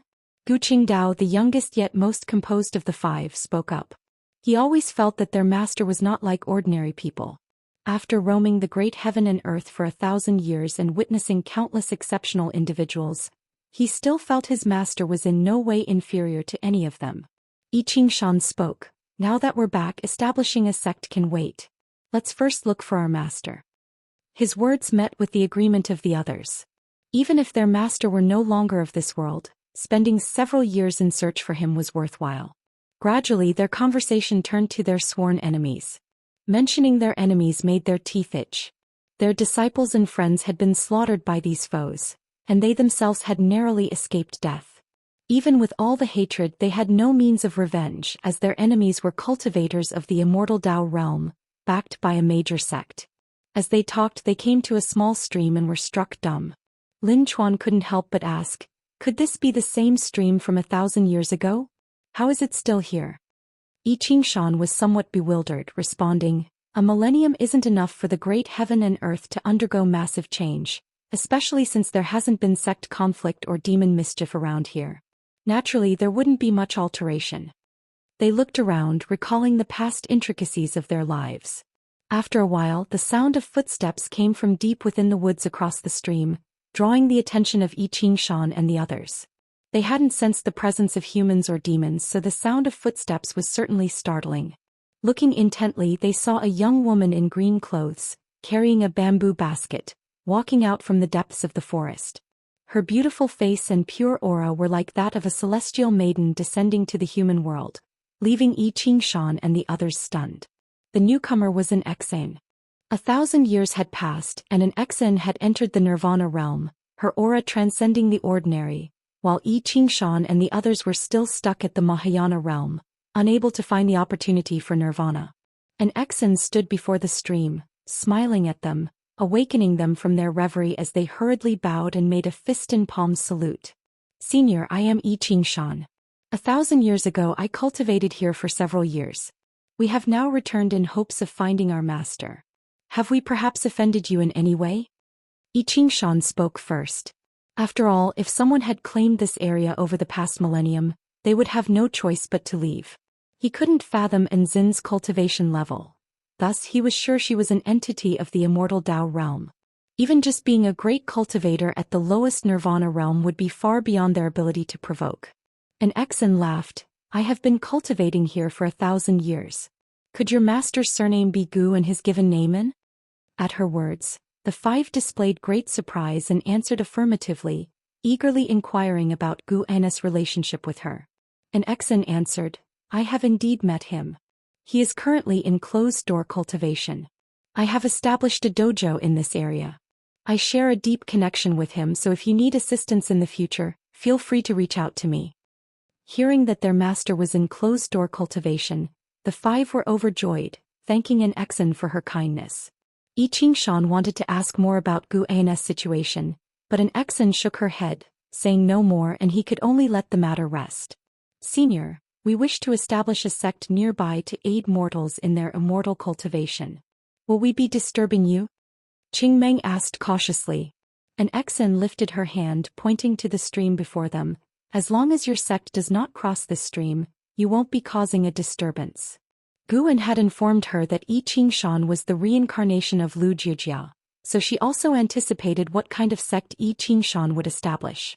Upon hearing Enzin's response, all five felt completely relieved. An Exan turned and walked back the way she had come, leaving them with parting words. "The great Tao is long. Do not become blinded by hatred. Your own cultivation is what matters most." These words startled the five, and they remained shocked until an Exan vanished from their sight. Only then did they come back to their senses. Gu Chongqing asked carefully. Did she overhear our conversation or did she divine it? It is said that a great power of the immortal Dao can look at a person and know their past and future. Yi Qingshan took a deep breath and said, she must have deduced it. Perhaps our master came here originally in search of her. The other four also felt this made sense and held an Xin in even greater awe. They didn't linger any longer and turned to leave. Now that they were certain their master was still alive, they could begin their own plans. On the other side, an Xin walked deeper into the woods, and when she saw Guan's figure, a smile appeared on her face. She quickened her pace, abandoning the demeanor of a celestial maiden and adopted the lively, joyful posture of a young girl. Master, how did I do? An Xin asked proudly as she arrived in front of Guan. Guan stood in front of the bushes, a butterfly perching on his right hand. He stared at the butterfly and said softly, not bad, you have a third of my charm. An Xin became even more proud and curiously asked, Master, aren't you afraid they might establish another supreme sect? Guan replied, as long as we remain in the celestial spirit great world and continue to interact with others, such things are inevitable. Let them be. At least for the sects they create, we have no responsibility to protect them. The prosperity they create can also serve as entertainment for you when you are bored. And experiencing fate and encounters among the mortal realm is also a form of cultivation. He lifted his right hand and the butterfly flew away. Then he and an Xin headed toward the Daoist field of the beginningless. That makes sense, being in seclusion for too long can indeed become dull. However, I've agreed to spar with Celestial Demon Child in 100 years. I certainly don't want to lose to her again, said an Xin as she followed beside Guan. She got along very well with Celestial Demon Child. Their rivalry was healthy, spurring each other on. No matter who won or lost, neither would take it lightly. She told me the same thing, Guan said with a smile. There weren't many people in the Daoist field of the beginningless, but none of them were the quiet type. He thoroughly enjoyed the lifestyle there. When bored, he could visit Immortal Seeking Island or Human World Peak, or venture elsewhere. There was always a destination. Leaving the Supreme Sect didn't mean he was cut off from the world. The master and disciple chatted casually as they walked back to the dojo. On the other side, deep in the cosmos, a majestic world gate stood in the void as if at the center of the universe, radiating an endless ancient aura. A fluctuation emerged from within the gate and a figure stepped out. This was a man in black, enveloped in a crimson aura, his head adorned with a crown resembling a mystical beast, and a belt embedded with dragon scales. He radiated a powerful presence. After stepping through the world gate, his gaze fell upon a figure beside it. He turned and saluted, Senior, it has been many years. Are you well? The figure he addressed was none other than the celestial spirit god. The celestial spirit god shone with intense brightness, its shape visible but its visage unseen. It seems the battle court is determined to continue this conflict, the celestial spirit god said, its tone indifferent. The man in black cracked a smile and said, There's no choice. The karma between us and the Long clan is too deep, irreconcilable. The celestial spirit god did not respond and silence fell over the void. After a moment's hesitation, the man in black asked, Senior, if the celestial court were to reappear in the human world, would you consider returning? As soon as he finished speaking, his expression changed drastically and he trembled all over. The celestial spirit god did not stand, but a terrifying intent to kill locked onto the man in black, leaving him quaking with fear. Do not attempt to test the will of a god, or else even the battle court cannot keep you safe. The voice of the celestial spirit god rang out, and the man in black felt the world spin, his body as if plunging into an unfathomable abyss, his sight blurring and his divine soul overturning. After a while, the man in black opened his eyes to find himself upon a meteor. He stood up, peered into the distance and could not see the world gate. He was silently alarmed. Such a terrifying power of the heavenly Tao. Is this the force that suppresses a great thousand world? Chapter 505. Long Family Destiny Pattern. Celestial Tao merits Yi Qingshan and his four companions acted quickly. They first chose a mountain to construct buildings, and then began recruiting children with spirit roots. In just 1 year they had gathered over 300 young boys and girls, and then began to earnestly teach them cultivation. 100 years later, after the first batch of disciples had grown up, they officially started to establish their sect, named Qianquan sect. The Qianquan sect. There were many sects with this name in the world, but Yi Qingshan wanted there to be only one Qianquan sect. His ambitious declaration at the founding ceremony was overheard by Guan at the dojo. Guan just smiled lightly, not paying much attention. He didn't even bother to calculate the destiny of the Qianquan sect anymore, choosing to leave it as a mystery, as a bit of color in life. The seasonal patterns in the celestial spirit great world were broadly the same. At the start of autumn this year, Guan lay under a tree, hands pillowed behind his head, eyes closed. It seemed as though he was sleeping, but he was actually observing the Supreme Sect. After all, he had spent the earlier half of his life in the Supreme Sect, and even after 1,000 years, Guan still held some sentiment for it. He was currently paying attention to Longqing. Before leaving the Third Medicine Valley, Guan had begun to release the Guiyuan Divine Tao within Longqing's body, allowing him to gradually regain his qi refinement talent. Longqing, born in the Nirvana realm, had completely recovered his true strength after 1,000 years of cultivation. Under his leadership, the Third Medicine Valley had become a very powerful force within the Supreme Sect. Everyone knew that he was raised by Guan. With him there, the bond between the Supreme Sect and the supporting Tao Sword Venerable would not break. Therefore, even those whose cultivation levels were several greater realms higher than his would still try to please him. Unlike Gu An's style, Longqing turned the Third Medicine Valley into a power-chasing valley, losing the leisurely and peaceful atmosphere of the past. At this moment, someone was persuading Longqing. This person was a profound Yuan-free immortal who came from the World Gate. Guan initially thought he was here to cause trouble, especially since he carried the thick aura of the battle court. However, this person had lingered outside Celestial Spirit Great World for decades and then infiltrated the Supreme Sect, where he stayed for several decades before finally approaching Longqing. He was currently explaining to Longqing about the strength of the Long clan and their deep connections with the battle court. Previously, Yi Tianji had shown Longqing many images from past lives, but those were only fragments of memories. When Longqing truly understood his heritage, his feelings were incredibly complex. Inside Longqing's loft, he sat on a chair, silent for a long time. The profound Yuan-free immortal waited for him to accept his heritage. Longqing remained silent for half an hour, then he looked up at the man in black and asked, "You've told me so much, but who are you?"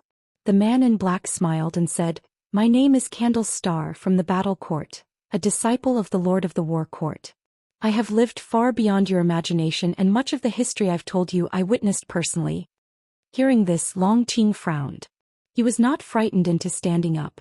Instead, he stared at Candle Star and asked, "If you come from the battle court, why awaken my hatred towards it?" Candle Star laughed and said, "The battle court has strayed, always trying to please the immortal gods. I'm not satisfied with that. I prefer the battle court under Emperor Longxin's rule. That was the true battle court worthy of battle's name." As he spoke, his eyes revealed longing and excitement. Longqing's frown deepened. He could not see through Candle Star's intentions, nor could he discern whether his words were true. Candle Star looked at Longqing, raised his hands and suddenly said excitedly, "Do you know why the battle court targets your Long clan? It's not because you are the legitimate one, but because they fear your bloodline. No, they want to obtain it." Longqing's expression changed, but before he could speak, Candle Star continued. "The real founder of the battle court was Emperor Longxin's father, Longzhan, also known as Celestial Dragon Emperor. Without experiencing the era's tribulation of the Great Thousand World, he grew rapidly. In every battle, his strength surged substantially. It is said that once, after slaughtering an entire great heaven and earth, he managed to cross the 9 heavens of the immortal path in a remarkably short time. Emperor Longxin's talent was also immense, but he turned against the Celestial Dragon Emperor and thereafter ceased creating slaughter." Candle Star grew more excited as he spoke, his eyes even gleaming. He could not only grow stronger through slaughter but also resist heavenly might. Even crossing the 9 heavens of the immortal path, he managed to successfully cross the tribulation within a day. Such talent, such destiny pattern, is enough to drive the 3,000 great thousand worlds mad.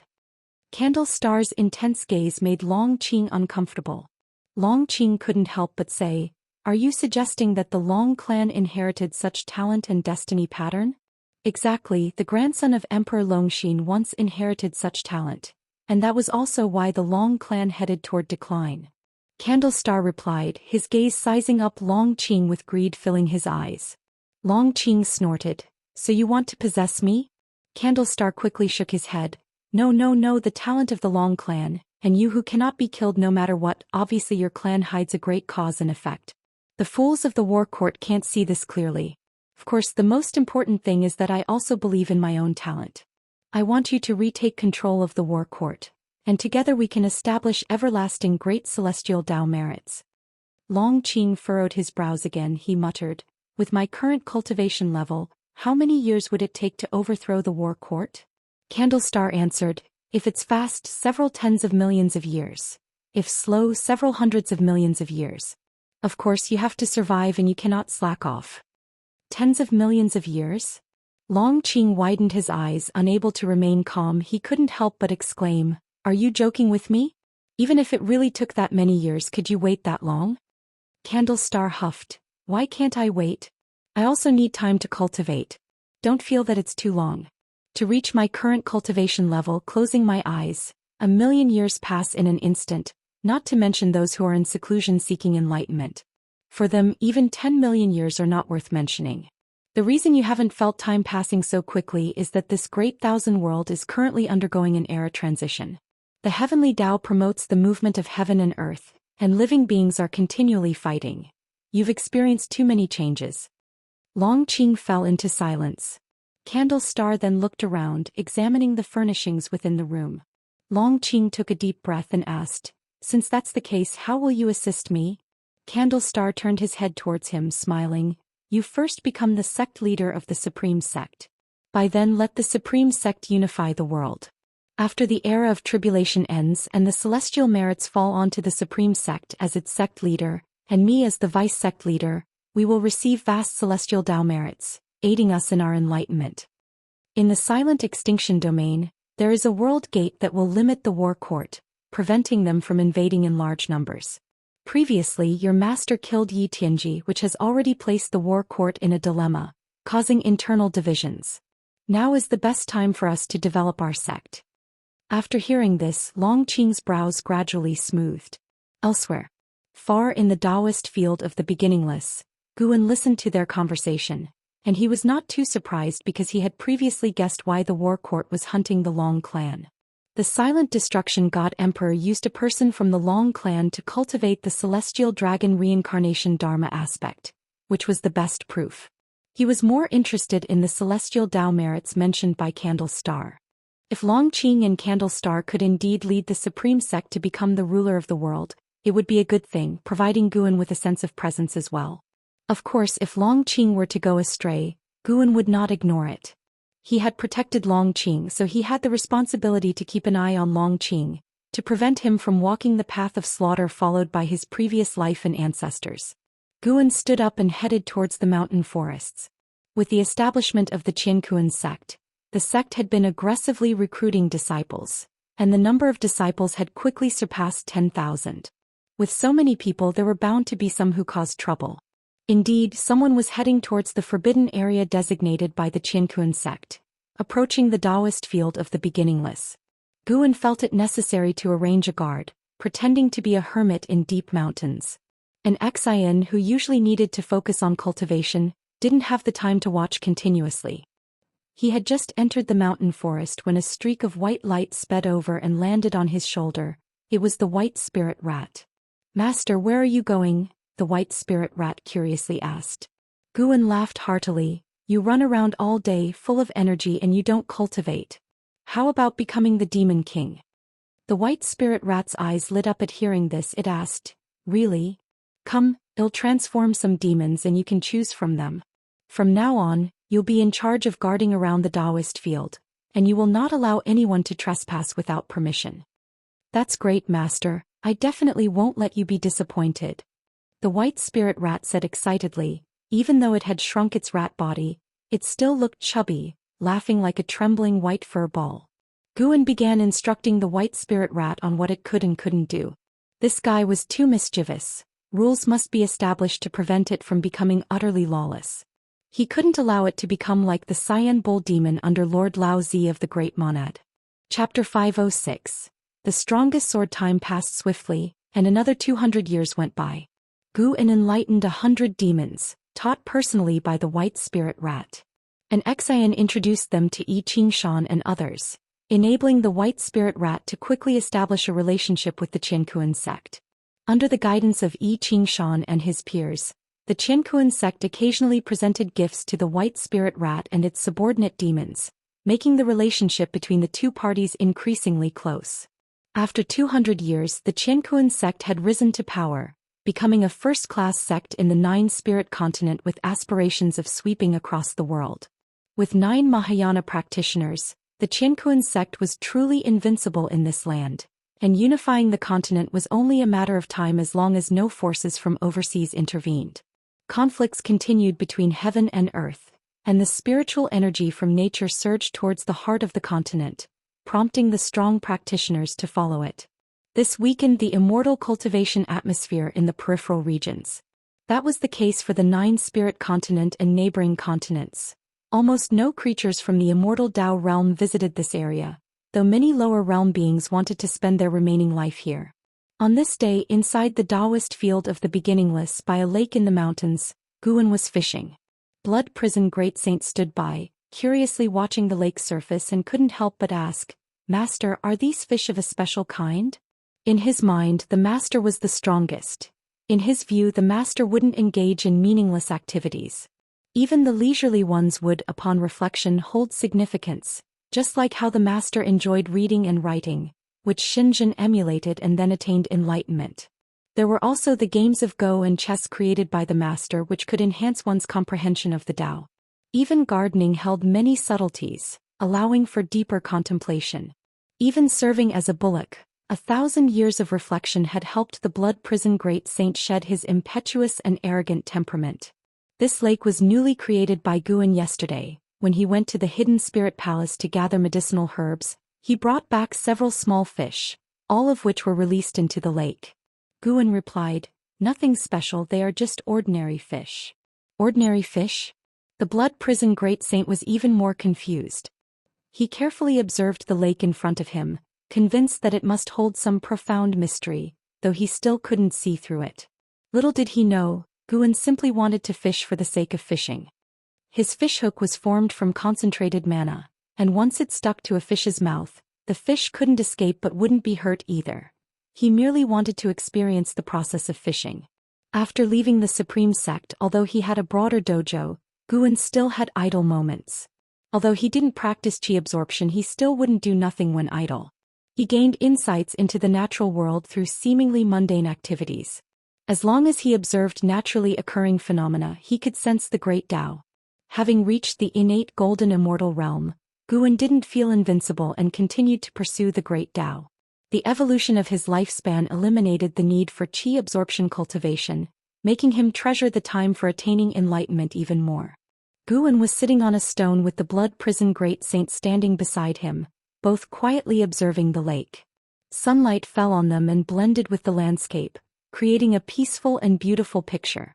After a long while, a figure descended from the sky and landed beside Guan. It was Qin Chuan. The 1,000-year-old Qin Chuan had also reached the Nirvana realm.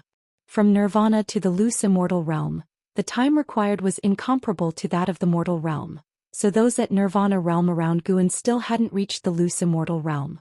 Not everyone's talent compared to Hao's, and Hao's opportunities could even be said to be unique, unrivaled in the world. "Master, I sense a sword," Qin Chuan spoke, his eyes filled with excitement.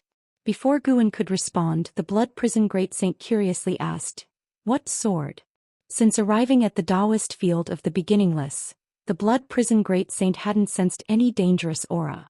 He hadn't felt the formidable sword, but he knew Qin Chuan's destiny pattern was extraordinary, so he was very curious.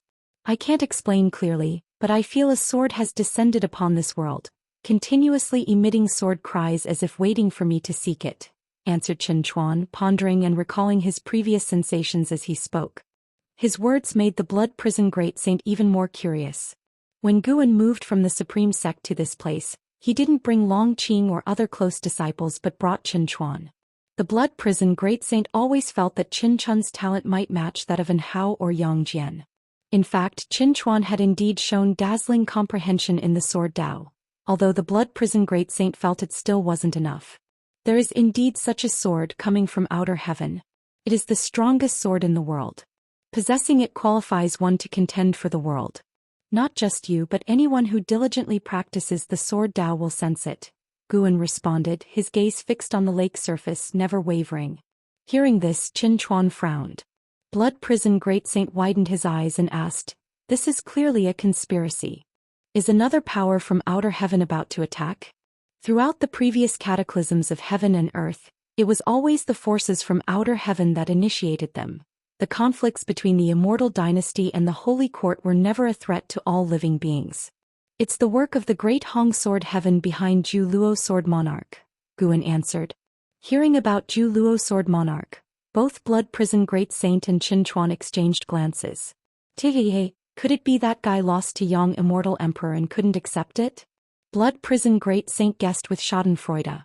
He disliked the way Zhu Luo Sword Monarch carried himself, a demeanor that screamed invincibility, which he found repulsive. Qin Chuan, on the other hand, remained silent as he began to feel the sword again. For some reason he always felt that the sword was of special significance to him, but his master's words left him confused. If others felt the same way he did, then indeed they shouldn't go. But was it really the same? Gu An's fishing rod began to move. He waited a few moments before suddenly yanking it, pulling a large yellow fish into his hands. He unhooked the fish and released it back into the lake. This action made Qin Chuan pause. He took a deep breath, then walked to a patch of grass and sat down.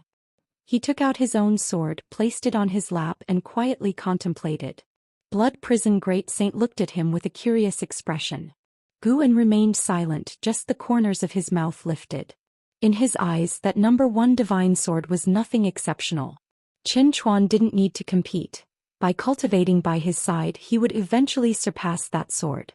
However, Senior Brother Li, you're not going to ask me to take action, are you?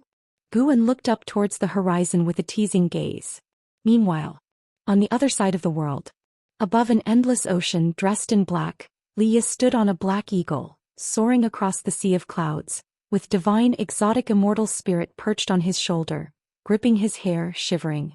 Do we really have to steal it? The aura of this sword is very powerful.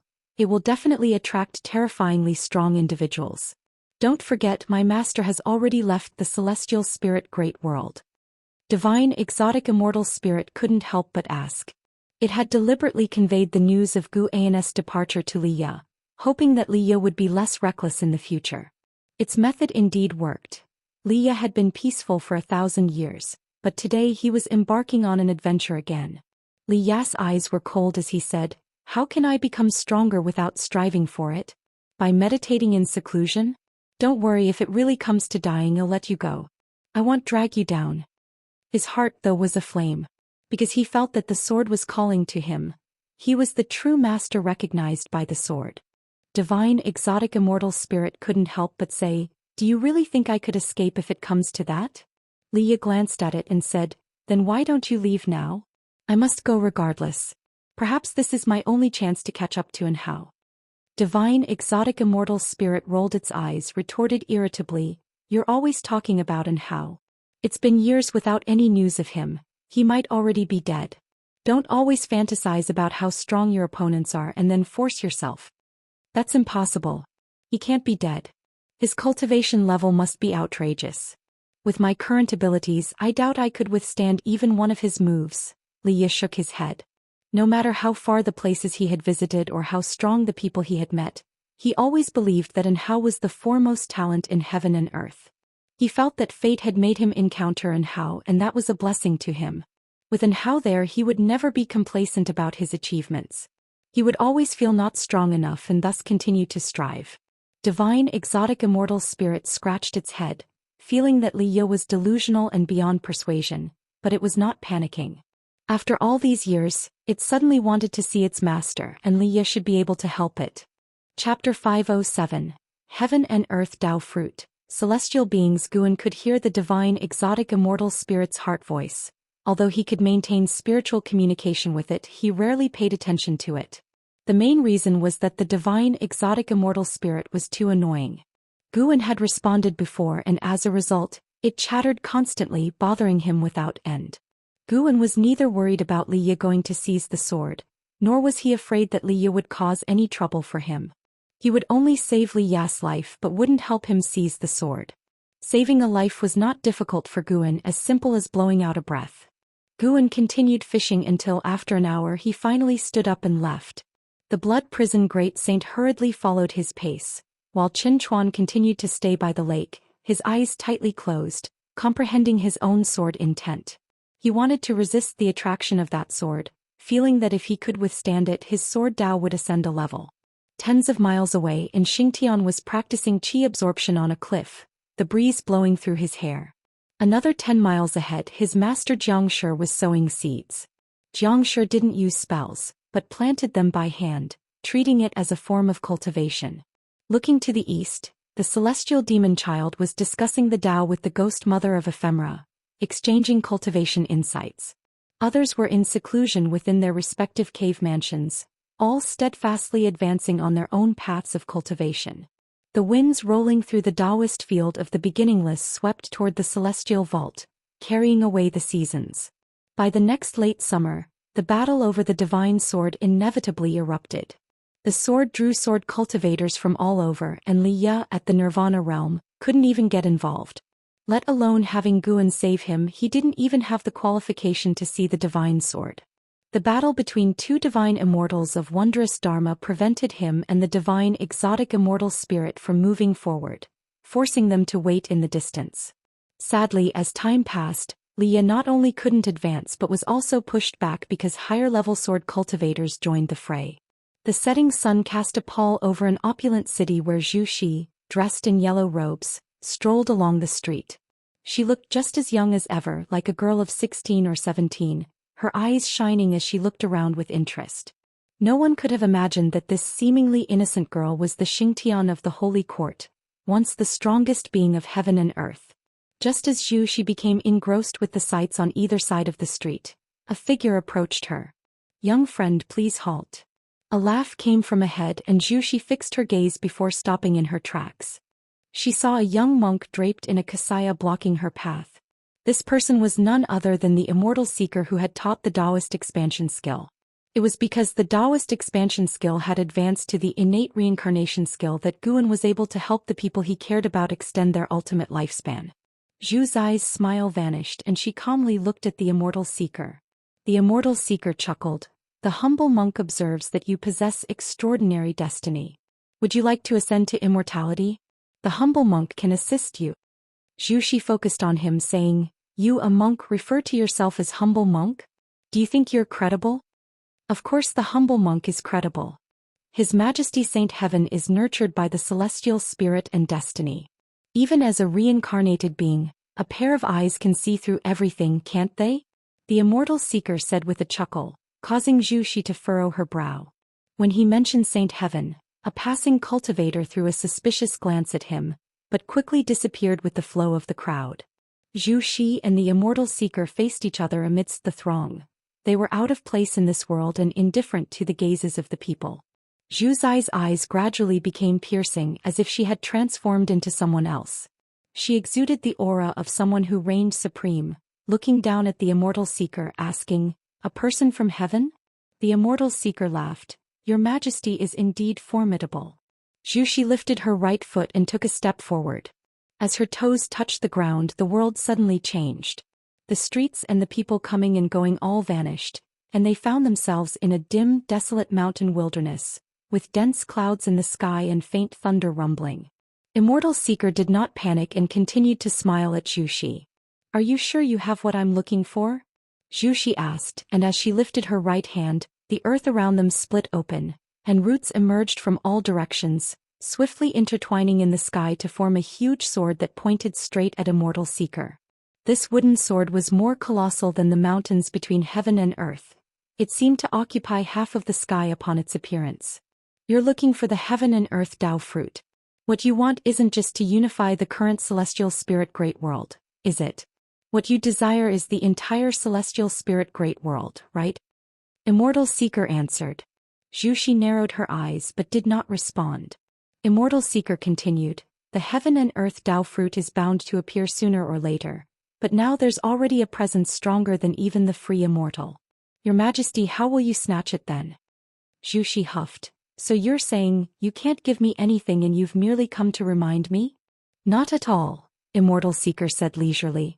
I have come to save your life. The celestial Dao golden core is bait left by the person from the world gate, and the heaven and earth Dao fruit is even more taboo. If one's realm is insufficient, merely touching the heaven and earth Dao fruit will lead to being devoured. It contains even more horrifying cause and effect, causes even the person from the world gate does not know of. Zhou Xian squinted and asked, then tell me, how high must one's realm be to touch it? To reach the pinnacle of what the free immortal can achieve. Immortal Seeker's smile turned mischievous. Zhou Xian frowned and asked, above the ninth heaven of the immortal path there's still the level of free immortal? That's right. There are 3 free immortal levels above it, and none of those strongest beings who appeared in the last few thousand years have reached that realm, not even the supporting Dao Sword Venerable. Hearing Immortal Seeker mention the supporting Dao Sword Venerable, Zhu Zai's face became grim. Even though she had fully recovered the memories of her previous life, she still kept the gratitude of this life's mentor-disciple relationship in her heart and respected Guan from her core. In her view, Guan was an old predecessor from beyond the skies, with a cultivation level far surpassing hers. Coupled with the fact that he had taught her, she naturally held respect for him. Even the supporting Dao Sword Venerable was not qualified to touch the heaven and earth Dao fruit. Zhou Xian fell into silence. Immortal Seeker quietly watched her. After a long while he finally said, I have a method that can help you avoid being devoured. Zhou Xian looked up at him with a skeptical face. Immortal Seeker continued, what you need to do is surpass the 9 heavens of the immortal path, possess the competence to traverse the world freely. Can you achieve that? Zhou Xian replied coldly, I have long been able to do so, but I've deliberately suppressed my realm. I can sense an almighty existence outside this world watching me. If I break through, I will encounter unexpected disasters. Some free immortals need thousands, tens of thousands of cycles of reincarnation tribulations, but I only need 1 life. Immortal Seeker was taken aback, clearly shocked by her words. He took a deep breath and said in admiration, worthy of being the child of heaven and earth chosen by the destiny of celestial spirit. In that case I will pass on a cultivation technique to you. Practice it first, then break through. Zhu Zai's right hand dropped, and the huge wooden sword suspended in the dim celestial vault dissipated like smoke and clouds.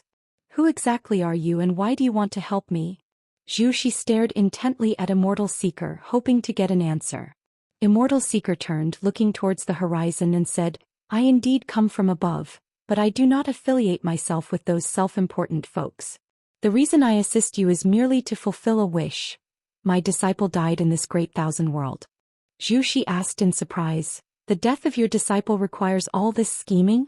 Do you need my help for revenge? Immortal Seeker glanced at her and said, merging with the heaven and earth Dao fruit will be enough to fill the regret in my heart. Zhu Zai's brows were tightly locked, still somewhat unclear. But Immortal Seeker no longer elaborated. Suddenly, Zhu Xian seemed to realize something. Her expression changed drastically as she looked incredulously at Immortal Seeker. Chapter 508. 9 Extreme Sacred Heart Sword. The Legend of Xianxia. Human World Peak. Heaven-defining peak above. Heaven and Earth Dao Fruit. Celestials. Within the courtyard at the mountain's summit, Guan sat in a rocking chair with his eyes closed, musing to himself. Meng Lang's conversation with the Immortal Seeker had reached his ears. With his current cultivation level of innate golden immortal realm, no movement within the celestial spirit great world could escape his notice, especially concerning Zhu Xian, whom he had always been keeping an eye on. Guan had always had an impression of the Immortal Seeker but had not expected him to have such a background. What exactly was the world above like? The self-assured individuals mentioned by the Immortal Seeker, could they be the immortal gods pursuing him to the extreme? Celestial Dao Golden Core Heaven and Earth Dao Fruit. Interesting, could it be that the previous celestial spirit great world was transformed by some great power, and after the demise of that being, the world shattered, creating today's vast universe? If that was the case, what level of cultivation did that being have? Upon reaching the innate golden immortal realm, Guan's Dao Fruit could also create a world, confirming that the existence was at least of the innate golden immortal realm. However, just how high his power was difficult to gauge. Perhaps the growth of a world required time, but Guan wanted to estimate as high as possible because he would regard any powerful existence as a hypothetical enemy. He would not hold enmity towards those with whom he had no grievances, but he needed the confidence to respond. The celestial spirit god was scheming with the celestial Dao golden core, but what was being calculated by the heaven and earth Dao fruit that could devour all living beings? Suddenly, Guan felt that the celestial spirit great world, so clear and transparent in his eyes, became interesting and full of suspense. He was curious to see what storms the celestial Dao golden core and the heaven and earth Dao fruit would stir up in the years to come. Since he had decided to watch over the world's changes from within the dojo, he would not make a move lightly. Guan opened his eyes, raised his hand, and a book from inside the house flew into his hand. He had left many books in his various residences, occasionally revisiting them for new insights. He gently rocked in the rocking chair, undisturbed by anyone. A figure appeared out of nowhere in the courtyard, none other than Zhou Xian, the leading disciple of heaven-defining peak. With his cultivation of the 9th floor of the wandering immortal realm, he saw his master's chair swaying and took another look, then began to tend to the courtyard. He did not realize that his master was sitting in the chair. Guan did not leave either, he was simply concealed by the huge gap in their realms, allowing him to remain completely invisible to Zhou Xian and undetected in any way. To those of Human World Peak, they did not know Guan by name, only Meng Lang. As a great cultivator, being away for thousands or even tens of thousands of years was nothing out of the ordinary, so no one wondered about Guan's disappearance. After spending half a day on Human World Peak, Guan stepped back into the Daoist field of the beginningless Taitsong continent upon a barren plain. Long Qing was meditating in the air, surrounded by black qi which violently tugged at his robes. Candle Star stood on the ground, staring at him and nodding slightly, his eyes full of admiration. At that moment, Long Qing opened his eyes, looking into the distance and furrowing his brow as he asked, "What sword is this exactly? It's quite formidable." Candle Star turned to follow his gaze, looking toward the horizon, and said, "The 9 Extremes Sacred Heart Sword from Great Hong Sword Heaven, the first demonic sword of their sect, formed from the entire cultivation of a certain sword venerable.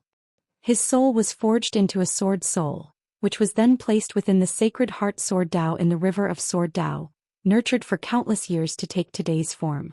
To possess this sword is to gain the power to roam the worlds unopposed." Hearing this, Long Qing in surprise asked, "A demonic sword?" "Correct, to tame this sword one must gain the recognition of its sword soul, but the sword soul is violent and often devours the souls of its masters, so naturally, it is considered a demonic sword," Candle Star said, a hint of playfulness on his face. Narrowing his eyes, Long Qing asked, "Could it be that Great Hong Sword Heaven wants to treat the living beings of the celestial spirit great world as nourishment to feed this demonic sword?" "That's not it," Guan guessed. "It might be related to the founding ancestor of Great Hong Sword Heaven, the Sword God." Sword God.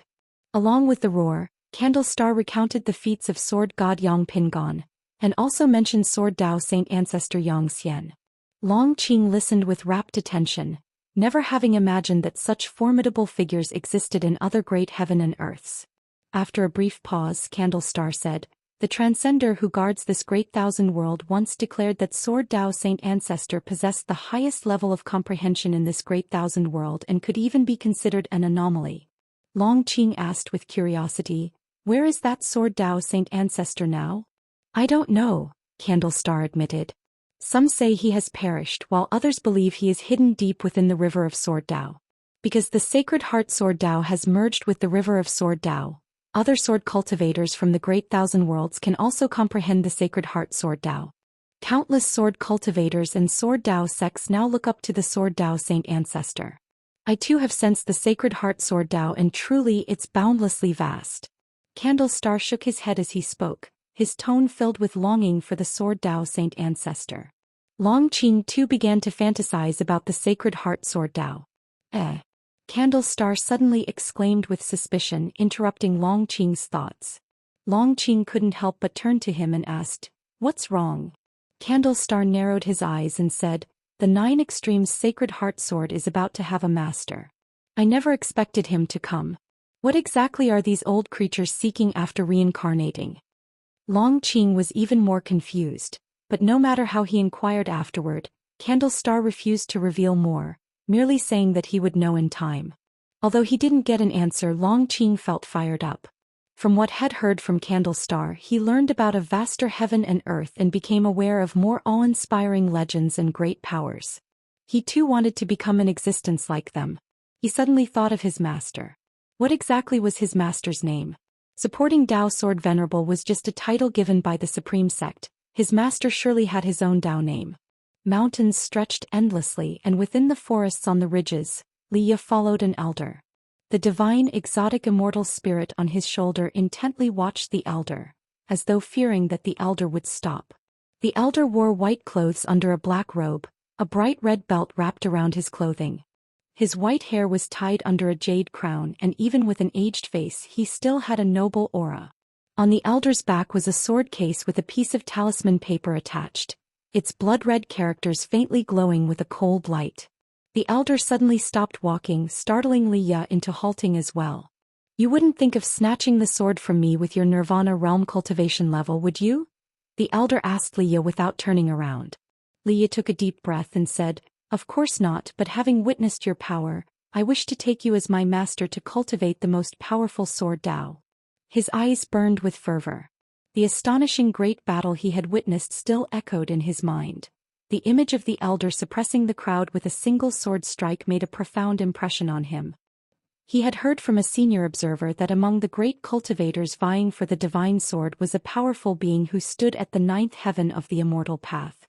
But when he learned such a formidable figure had taken action, he completely abandoned the thought of seizing the sword, adopting more of a spectator's mentality instead. However, the great power of the 9th heaven that he intended to observe ended up defeated, and the defeat was an utter disaster. After the elder left with the divine sword, Liya could still feel the divine sword's guidance, and so he followed. How could the elder not notice his pursuit? When Liya actually managed to keep up, he started to feel hopeful, thinking that perhaps the other party wanted to give him a chance. The elder turned to face Liya and said, "To take me as your master is not impossible. The karma on you is complex, as if someone has altered your fate. Precisely because of that, you should have better comprehension towards the Tao of karma and destiny. I might even pass on this 9 extreme sacred heart sword to you."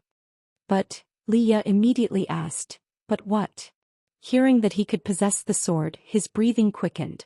Chapter 509, Sword Annihilation Ancestor Imperial Authority Mythology. However, to inherit my Daoist lineage and bear my karma means you will obtain unparalleled power, but you will have difficulty finding peace for the rest of your life.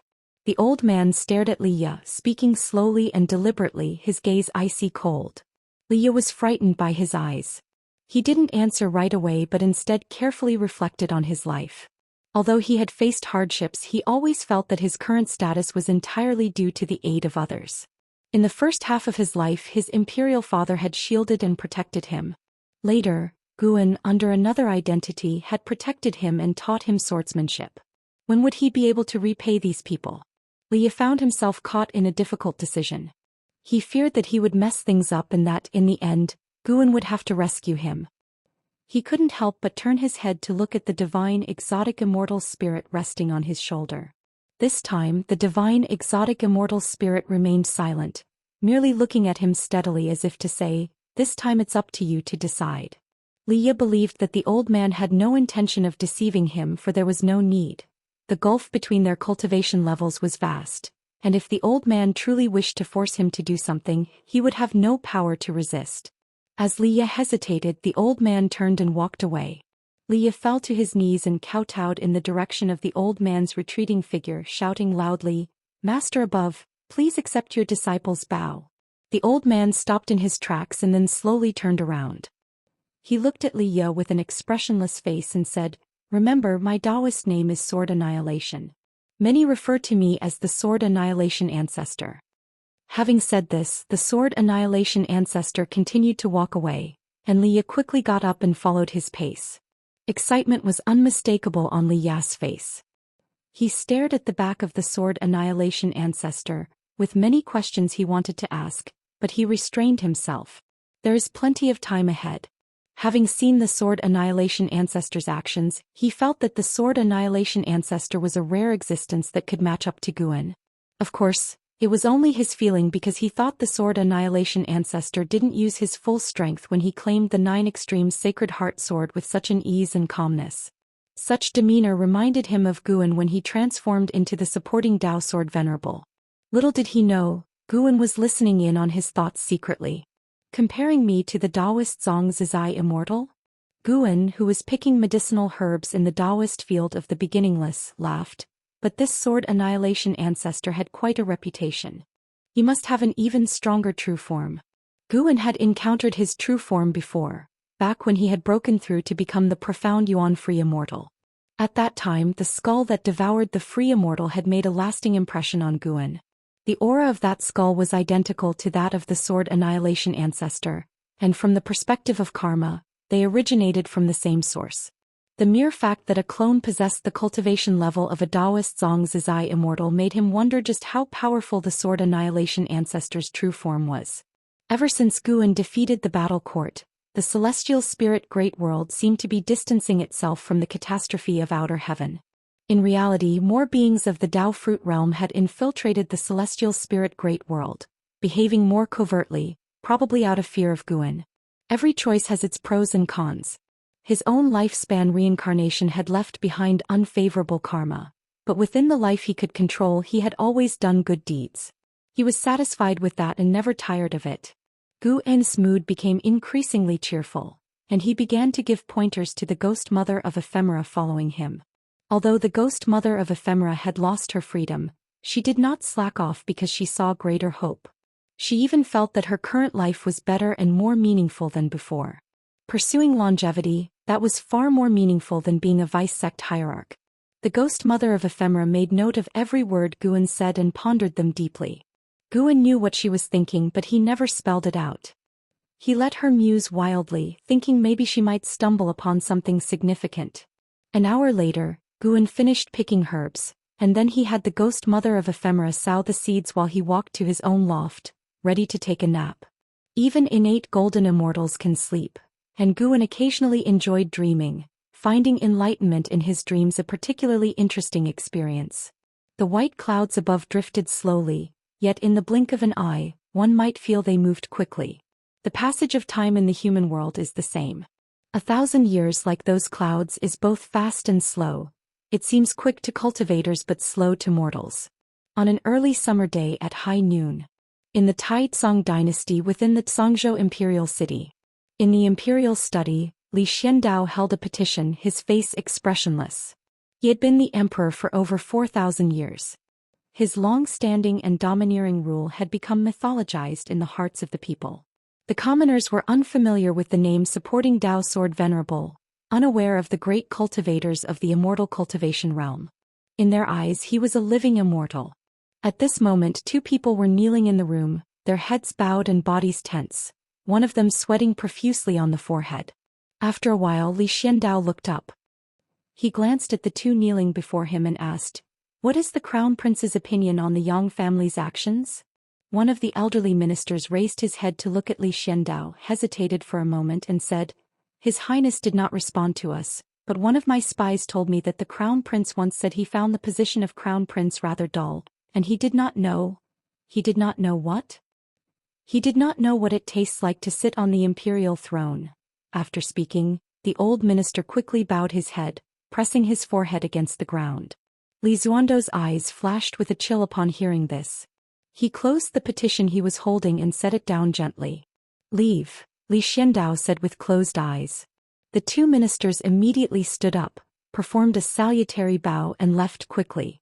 Once they had left the imperial garden and the palace grounds, and only when they had passed through the gates of the imperial city, did they finally breathe a sigh of relief. The other middle-aged minister turned to the old one and asked in a low voice, "Does His Highness truly intend to?" He looked around and withheld the word rebel. There have been signs for hundreds of years. It is said that ever since the Crown Prince returned from the Holy Land, his temperament has changed. He has already stepped into the immortal realm. I fear the imperial dynasty is about to face unprecedented turmoil. The Yang family has courted no small number of factions. The old minister sighed. His ancestors had served Li Xiandao for 10 generations and he himself had been an academically honored champion designated by Li Xiandao. In his heart, Li Xiandao was the heavens. But faced with a crown prince who possessed the cultivation level of the immortal Dao and had a formidable family background, how could he not think that the throne was on the cusp of changing hands? The middle-aged minister fell silent after hearing this, and they both hastened down the same street. Meanwhile, back in the imperial study, Li Xiandao slowly opened his eyes, gazing straight ahead, and suddenly said, "Guan, supporting Dao Sword Venerable, you should be able to hear my words, right?" After his words, silence filled the room. No response came from outside. He took a deep breath, stood up, walked around the desk, and then lifting the hem of his robe, knelt on the ground. "Guan, if there is still any affection between us, please help me," Li Xiandao said with a resolute expression. He then began to count. However, just as his forehead was about to touch the ground, a hand caught his forehead, preventing it from touching the floor. Li Xuando's pupils contracted and his body trembled slightly. With great caution, he slowly lifted his head to see the person in front of him. It was indeed Guan. Chapter 510. The number 1 genius. Guan looked at Li Xiandao, who knelt before him, and felt quite moved. At the beginning of his cultivation, Li Xiandao had given him a lot of support. Although at that time, Guan had already been able to fend for himself, Li Xiandao treated him as a junior without knowing his true cultivation level. Throughout their interactions, Li Xiandao had never bullied him and was always so kind to him. The end of the world valley provided by Li Xiandao was also an important part of Guan's income in the first half of his life. The valley had been planted with high-tier cultivation herbs from the start, which were extremely significant for Guan before he reached 100 years old. Additionally, Li Xiandao had treated Yi Yan, Yangjian, and Wuxia quite well, so Guan had always had a good impression of Li Xiandao. He felt that there was a bond of sentiment between him and Li Xiandao. Their conversations were always delightful. It's just that Li Xiandao as the emperor was too busy and they seldom met. The last time they had met was more than 2,000 years ago. Li Xiandao had already achieved nirvana, but he displayed a cultivation level of integration realm. He had his own network of connections, but compared to the Yang family behind Li Lingtian and his mother, the forces he had gathered were not as strong. "Rise," Guan said softly, looking at the stunned Li Xiandao, and then he lifted him up.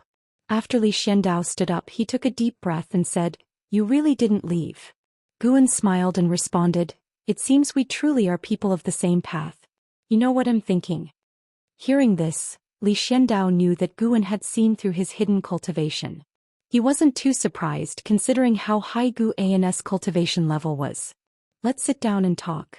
Guan gestured with his hand and Li Xiandao nodded, then turned and walked to the table. Once they were both seated, Li Xiandao looked across at Guan, who seemed like an immortal monarch in the flesh, and felt somewhat dazzled. A mix of emotions flooded him. He was surprised, relieved, and felt undeservingly favored. He hadn't expected that he could actually summon Guan. Guan had abandoned the supreme sect, but not him. How could he not be moved? "Tell me, how can I help you?" Guan asked. Even though he could guess the answer, he wanted to hear it from Li Xiandao himself. This process would also help Li Xiandao ease his emotions. Li Xiandao took a deep breath and began to recount his predicament. As Li Lingtian grew older, he became restless with his position as crown prince, and the Yang family behind the empress became increasingly impatient, constantly inciting conflict. A talent had emerged from the Yang family and had been taken into the holy court at the human world peak, a place far more formidable than all sects within the Broken Sea domain. Li Xuando's hidden cultivation level was nothing compared to the human world peak. It wasn't Li Lingtian that Li Xiandao feared, but the human world peak. Guan listened patiently. After Li Xiandao finished speaking, he remarked, "That kid Li Lingtian has never been a quiet one since he was young, but that's normal. Being born into the imperial dynasty, how could he not aspire for imperial power?" Li Xuando's face turned slightly awkward as he admitted, "Indeed, I can't blame him. But the struggle for imperial power relies on one's own means. At least under my rule, the Taizong dynasty has always been developing well." That was indeed true. The Taizong dynasty had enjoyed thousands of years of peace, and while a prosperous age could harbor many internal conflicts, Li Xiandao always managed to resolve them well. Guan didn't feel that Li Xiandao should give up his throne. As long as the people of the Taizong dynasty were doing well and Li Xuando's lifespan was long, he indeed could keep sitting on his throne. Li Xiandao looked at Guan, his heart uneasy. In his eyes, the human world peak posed no threat to Guan, Yet there really was no need for Guan to help him against the human world peak. Even if Li Xiandao offered everything he had, it probably wouldn't catch Guan's interest. Guan then spoke, "How about this? I'll have Yang Jian come and help you and from now on serve you. How does that sound?" He arranged this because Yang Jian recently wanted to leave the Holy Court and conveniently, Yang Jian was the first person to defeat Li Lingtian, so their fated rivalry could be prolonged. Even to this day Li Lingtian was still using Yang Jian as a benchmark. Upon hearing this, Li Xuando's eyes brightened and he asked, "Really? Can it be done?" He was very fond of Yang Jian. From the first sight of him he wanted to win him over. That's why he had previously gathered the Imperial Dynasty's resources to forge an appropriate divine weapon for Yang Jian. "Of course he'll arrive in a few days," Guan said with a smile. He believed Li Xiandao could go even further. No matter how the future evolved for all beings, a situation with many strong contenders was better. If the whole world were to be ruled by a single power, it would be prone to troubles. Just like before when the Holy Court ruled the world, demon cultivators could slaughter the people of an entire region, and the truth could be easily suppressed by the Saint King. Therefore, with such thoughts in mind, Guan also hoped that the Taizong dynasty could endure and prosper further. Of course he would only facilitate and mediate, never intervene directly. In fact, Yang Jian had a good impression of Li Xiandao, and it could be beneficial for both if they teamed up. Li Xiandao, after hearing Guan's promise, felt extremely cheerful, as if all the frustrations in his heart had been swept away. He already knew that Yang Jian had regained his Saint King status, and the current Yang Jian could help him counter the human world peak, or at least human world peak would give face to Yang Jian. "How have these years been for you?" Guan continued, beginning to make small talk with Li Xiandao. Li Xiandao did not hide anything, sincerely sharing his experiences, and the two seemed to return to the times of 4,000 years ago in the end of the World Valley, chatting with great joy. A full hour had passed before Guan finally took his leave. Watching Guan come and go like the wind, leaving not the slightest trace of his presence, Li Xiandao sincerely sighed. He is a true immortal. No sooner had his words fallen than Guan had already arrived at human world peak. Guan summoned Zhou Xian, instructing him to settle the matter, forbidding anyone from intervening in the internal strife of the Taizong dynasty. Zhou Xian immediately set out to handle the task. Without needing to use his status as the supporting Dao Sword Venerable, Guan could still easily have the matter resolved. The Yang family was considered powerful in the Broken Sea domain, but within human world peak they couldn't reach the top echelon. Having given his instructions, Guan then rested in the courtyard. After a while Zhou Xian came back, delighted to see his master had returned. Guan was very satisfied with his dedication over the years and imparted divine skills to him, making Zhou Xian even more overjoyed. In the Taizong dynasty within a mansion, Li Lingtian sat at the head of the room, his face full of impatience. There were over a dozen people standing in the hall, discussing how to instigate a coup, even arguing over it. Li Lingtian was truly fed up and couldn't help but say, "Enough, no matter what, he is still my father, the emperor. At most he'll seize power, but it's impossible to harm him." As soon as these words came out, everyone fell silent and then looked towards him. Li Lingtian was incredibly talented and presently had the cultivation level of the immortal Dao realm. His presence was strong enough to command attention. "Do you not realize what imperial power means to your father, the emperor? A struggle for the throne cannot be without casualties." An imposing voice came from outside the hall as a man in white walked in with the sunlight behind him. People turned their heads to look, all showing expressions of joyful surprise. An elder, thrilled, said, "Yang'an, you've finally returned." Yang'an, the top talent of the Yang family and a disciple of human world peak. He was handsome and elegant with an extraordinary demeanor. His mere entrance was enough to dissipate Li Lingtian's aura. Li Lingtian frowned slightly as he looked at Yang'an. He resented and was wary of Yang'an. Everyone made way as Yang'an approached Li Lingtian, slightly raising his chin, looking down upon him and said, "The Yang family wants to make you emperor, this is your honor. You shouldn't be indecisive." Li Xiandao, when he took the throne, had stained his hands with the blood of many of his brothers and sisters. Chapter 511. You are not worthy of the name, and Yang An's words won the approval of the other people in the hall. They spoke in turn, continuing to persuade Li Lingtian, hoping he could let go of a woman's kindness. He must be ruthless in his actions, or else it would be easy to run into trouble. The more they agreed, the more irked Li Lingtian became. A bunch of Yang surnamed people forcing him, of the Li surname, to kill someone with the same surname? He wanted to curse loudly, but he was no longer the impulsive youth he once was. He had to maintain his relationship with the Yang family. The Yang family had provided him with too many cultivation resources. Too many for him to cut ties with. The reason he wanted to become emperor was precisely because he could not gather the force of the Taizong dynasty for his own gains. No matter how high his talent might be, he still needed heavenly materials and earthly treasures and opportunities to push his cultivation faster. There were as many geniuses in this world as there were innumerable stars. He was not the brightest among them. Li Lingxian's complexion grew increasingly unsightly, and Yang An did not stop the others from admonishing him. Instead, he watched Li Lingtian with great interest. His reason for coming was not merely to support Li Lingtian.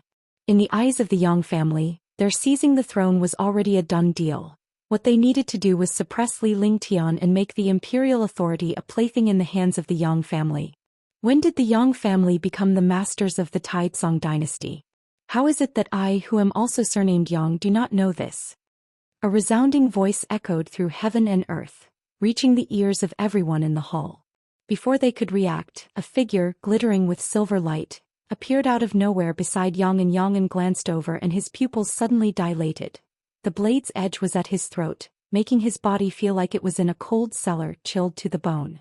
Standing beside Yang An was a man clad in silver armor, his left hand gripping a three-pointed double-bladed saber, its blade horizontal in front of him, pressed against Yang An's throat.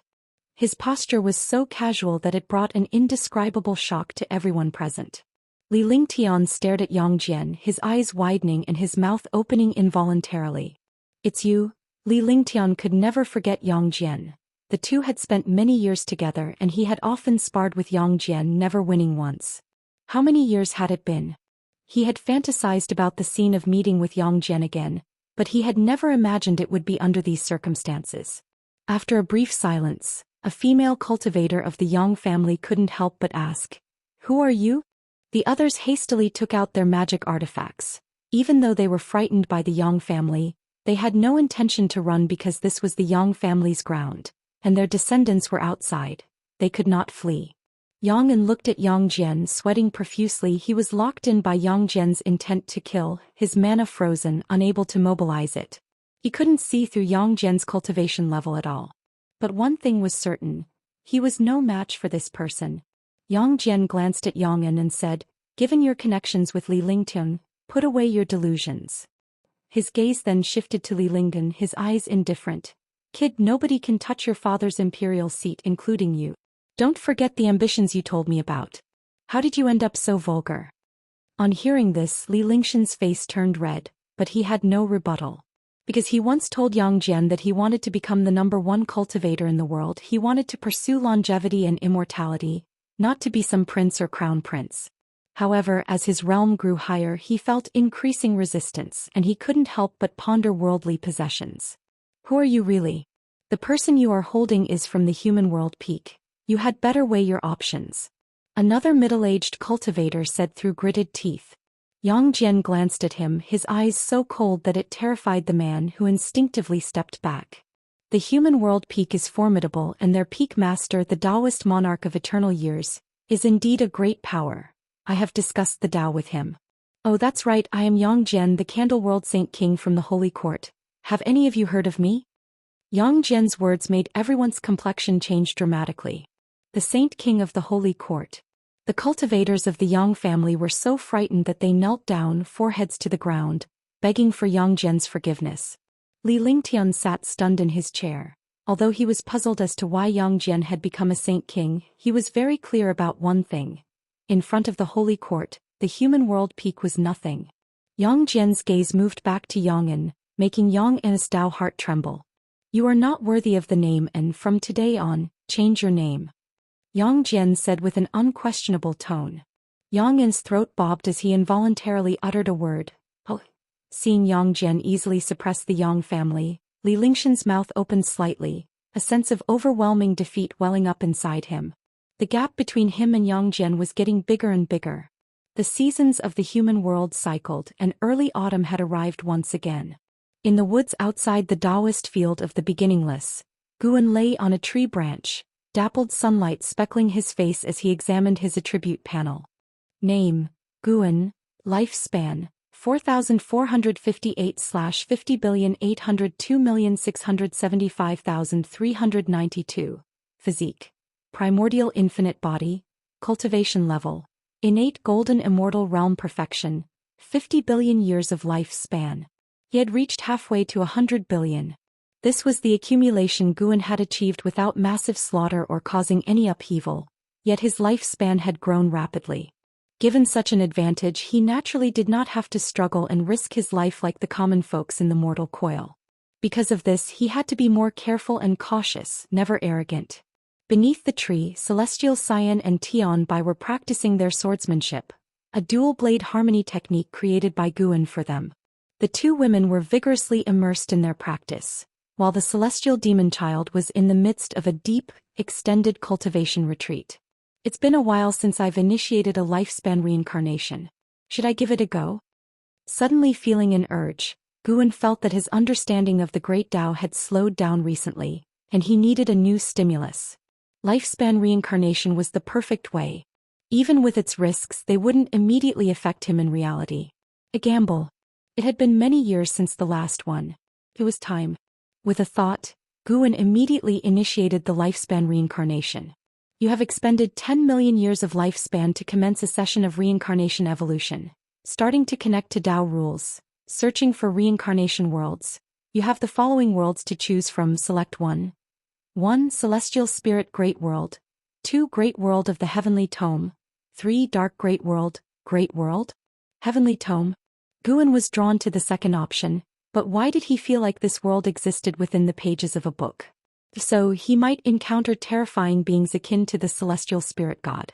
Forget it, better not meddle with the great worlds for now. 10 million years was not a small number to him.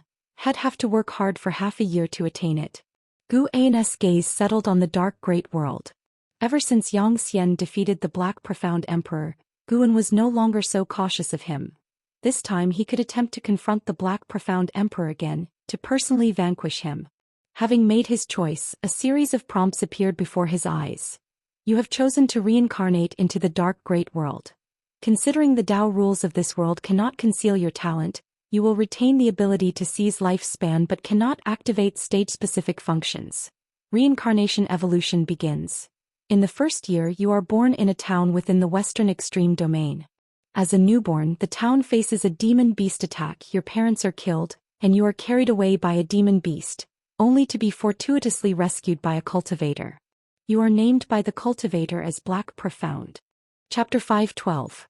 Black Profound Ascension, Profound Clear Immortal Sect. Black Profound? Guan couldn't help but frown when he saw the first hint. Could Black Profound Emperor be his reincarnation body? He thought back carefully about the encounter Zhou Xian had with Black Profound Emperor, who never revealed his true face, making it hard to judge. But if Black Profound Emperor was him, why would he want to kill his own reincarnation body? Guan continued to read, developing a strong curiosity about this lifetime. At 2 years old, you were taken back to the Celestial Dark Demon sect by a cultivator, and the cultivator Luo Abyss officially took you as his disciple. At 4 years old, Luo Abyss began to teach you the cultivation technique, and you displayed extraordinary talent that shocked Luo Abyss. At 5 years old, Luo Abyss left, leaving you alone in his cave mansion.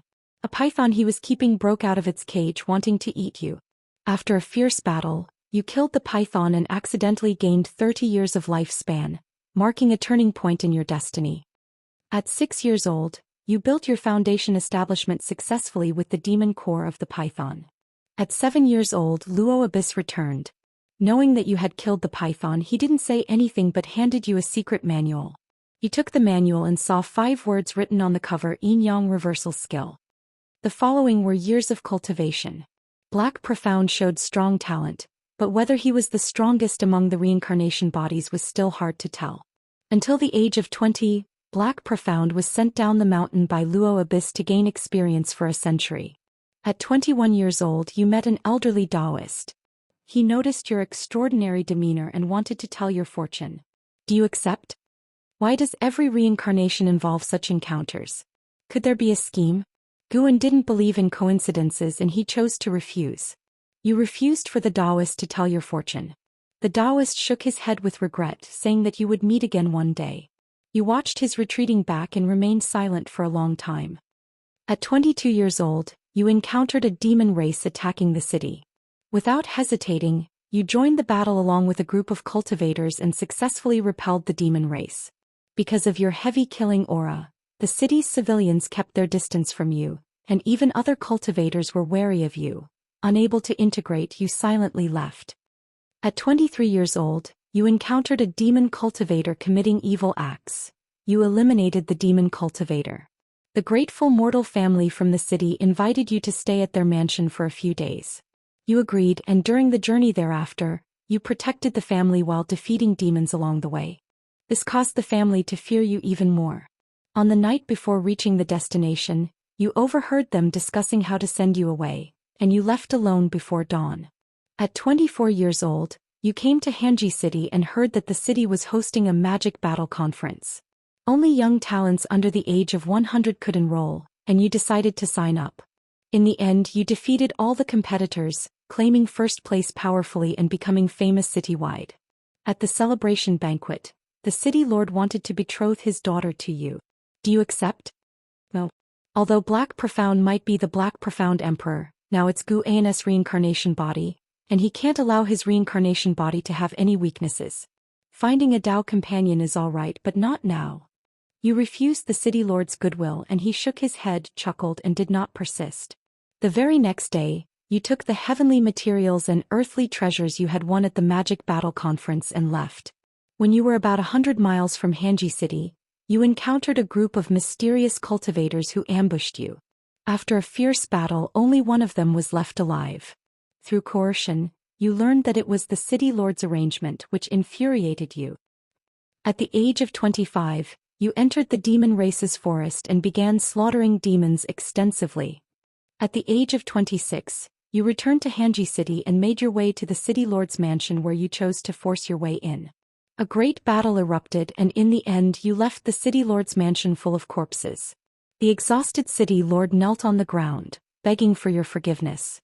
His daughter also ran over, standing in front of you, hoping you would spare her father. Will you choose to forgive the city lord? Forgive what? Did the city lord ever forgive me?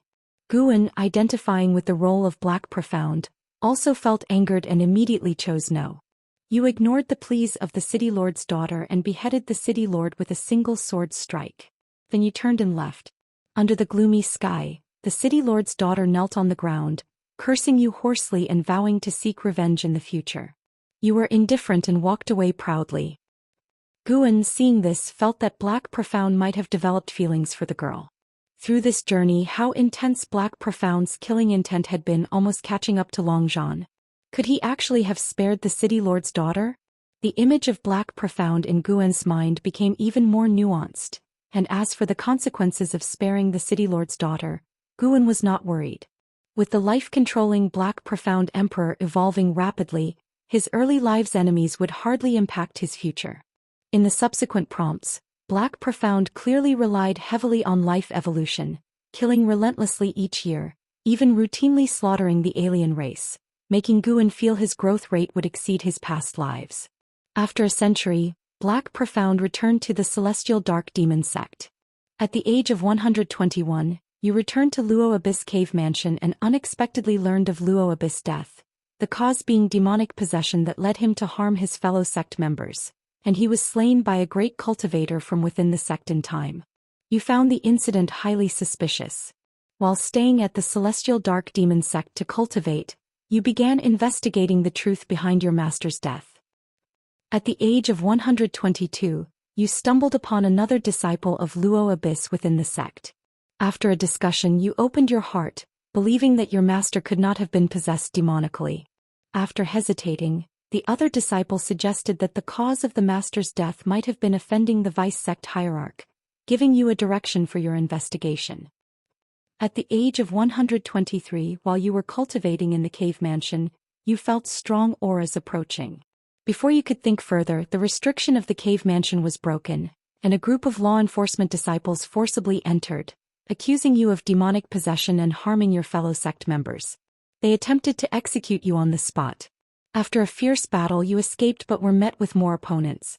You kept killing as you fled, leaving the celestial dark demon sect and heading north. At the age of 124, you arrived in the land of the North Nether.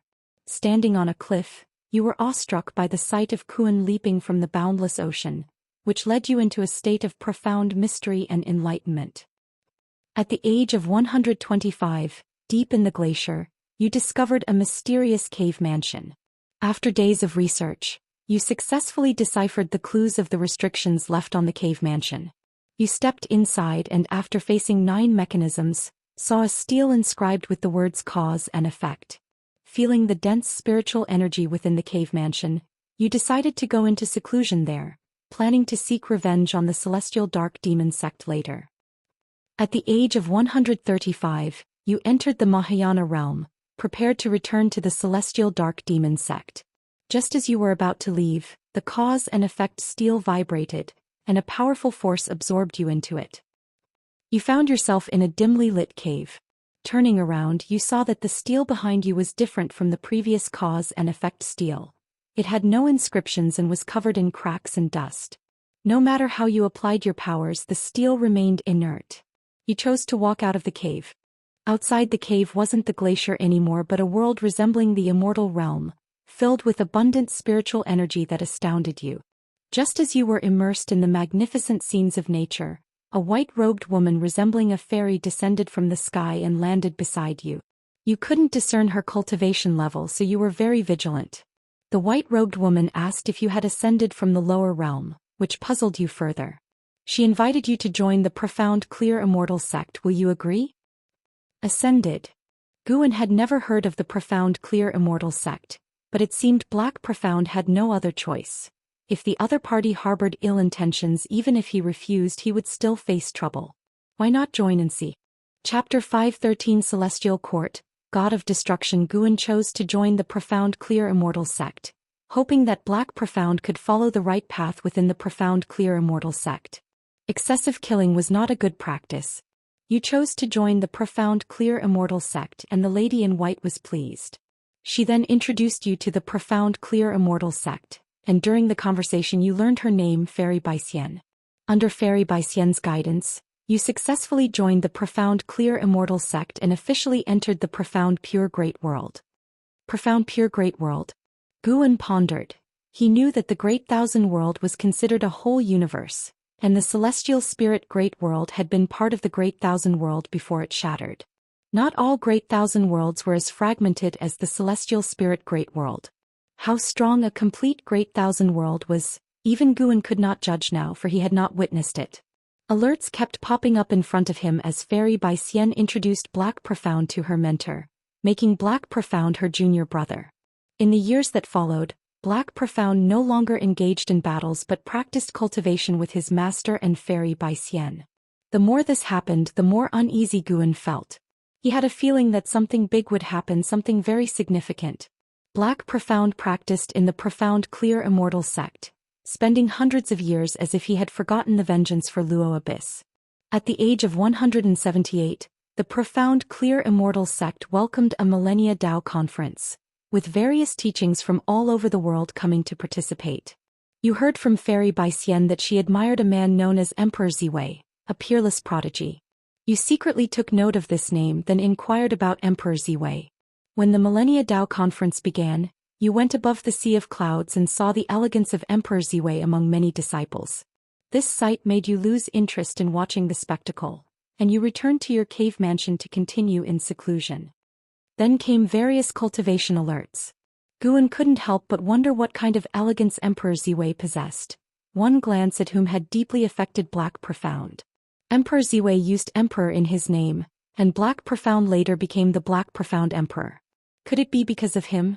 At the age of 214, Fairy Xian found you and said she was going out for training, expecting to be gone for at least 100 years. You were worried about her and wanted to follow, but Fairy Xian told you not to worry.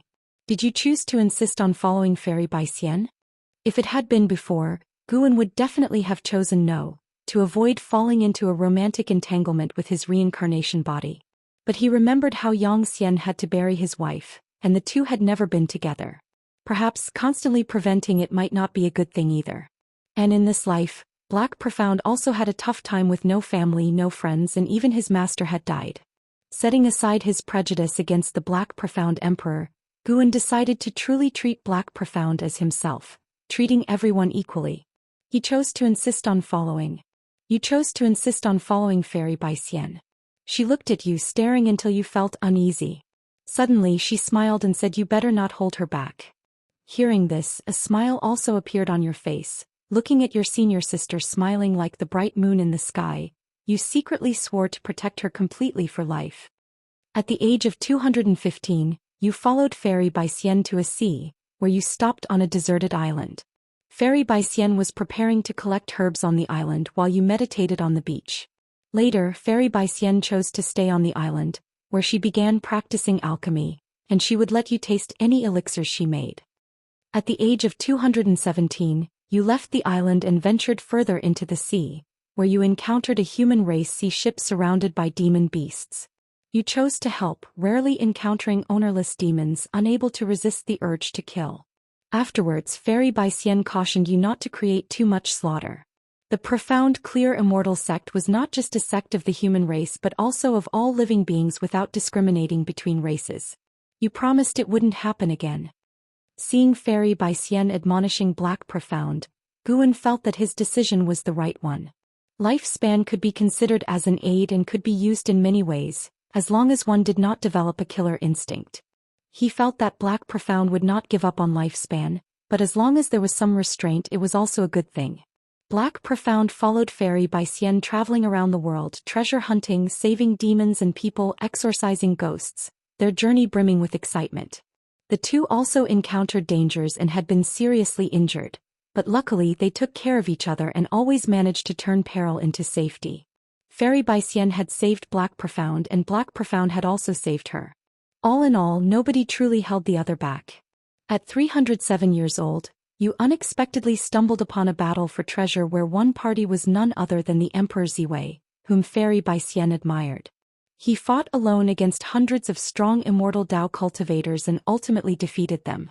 Fairy Bai Xian was amazed, and even you had to admit that Emperor Ziwei was truly powerful. After the battle ended, Emperor Ziwei approached you.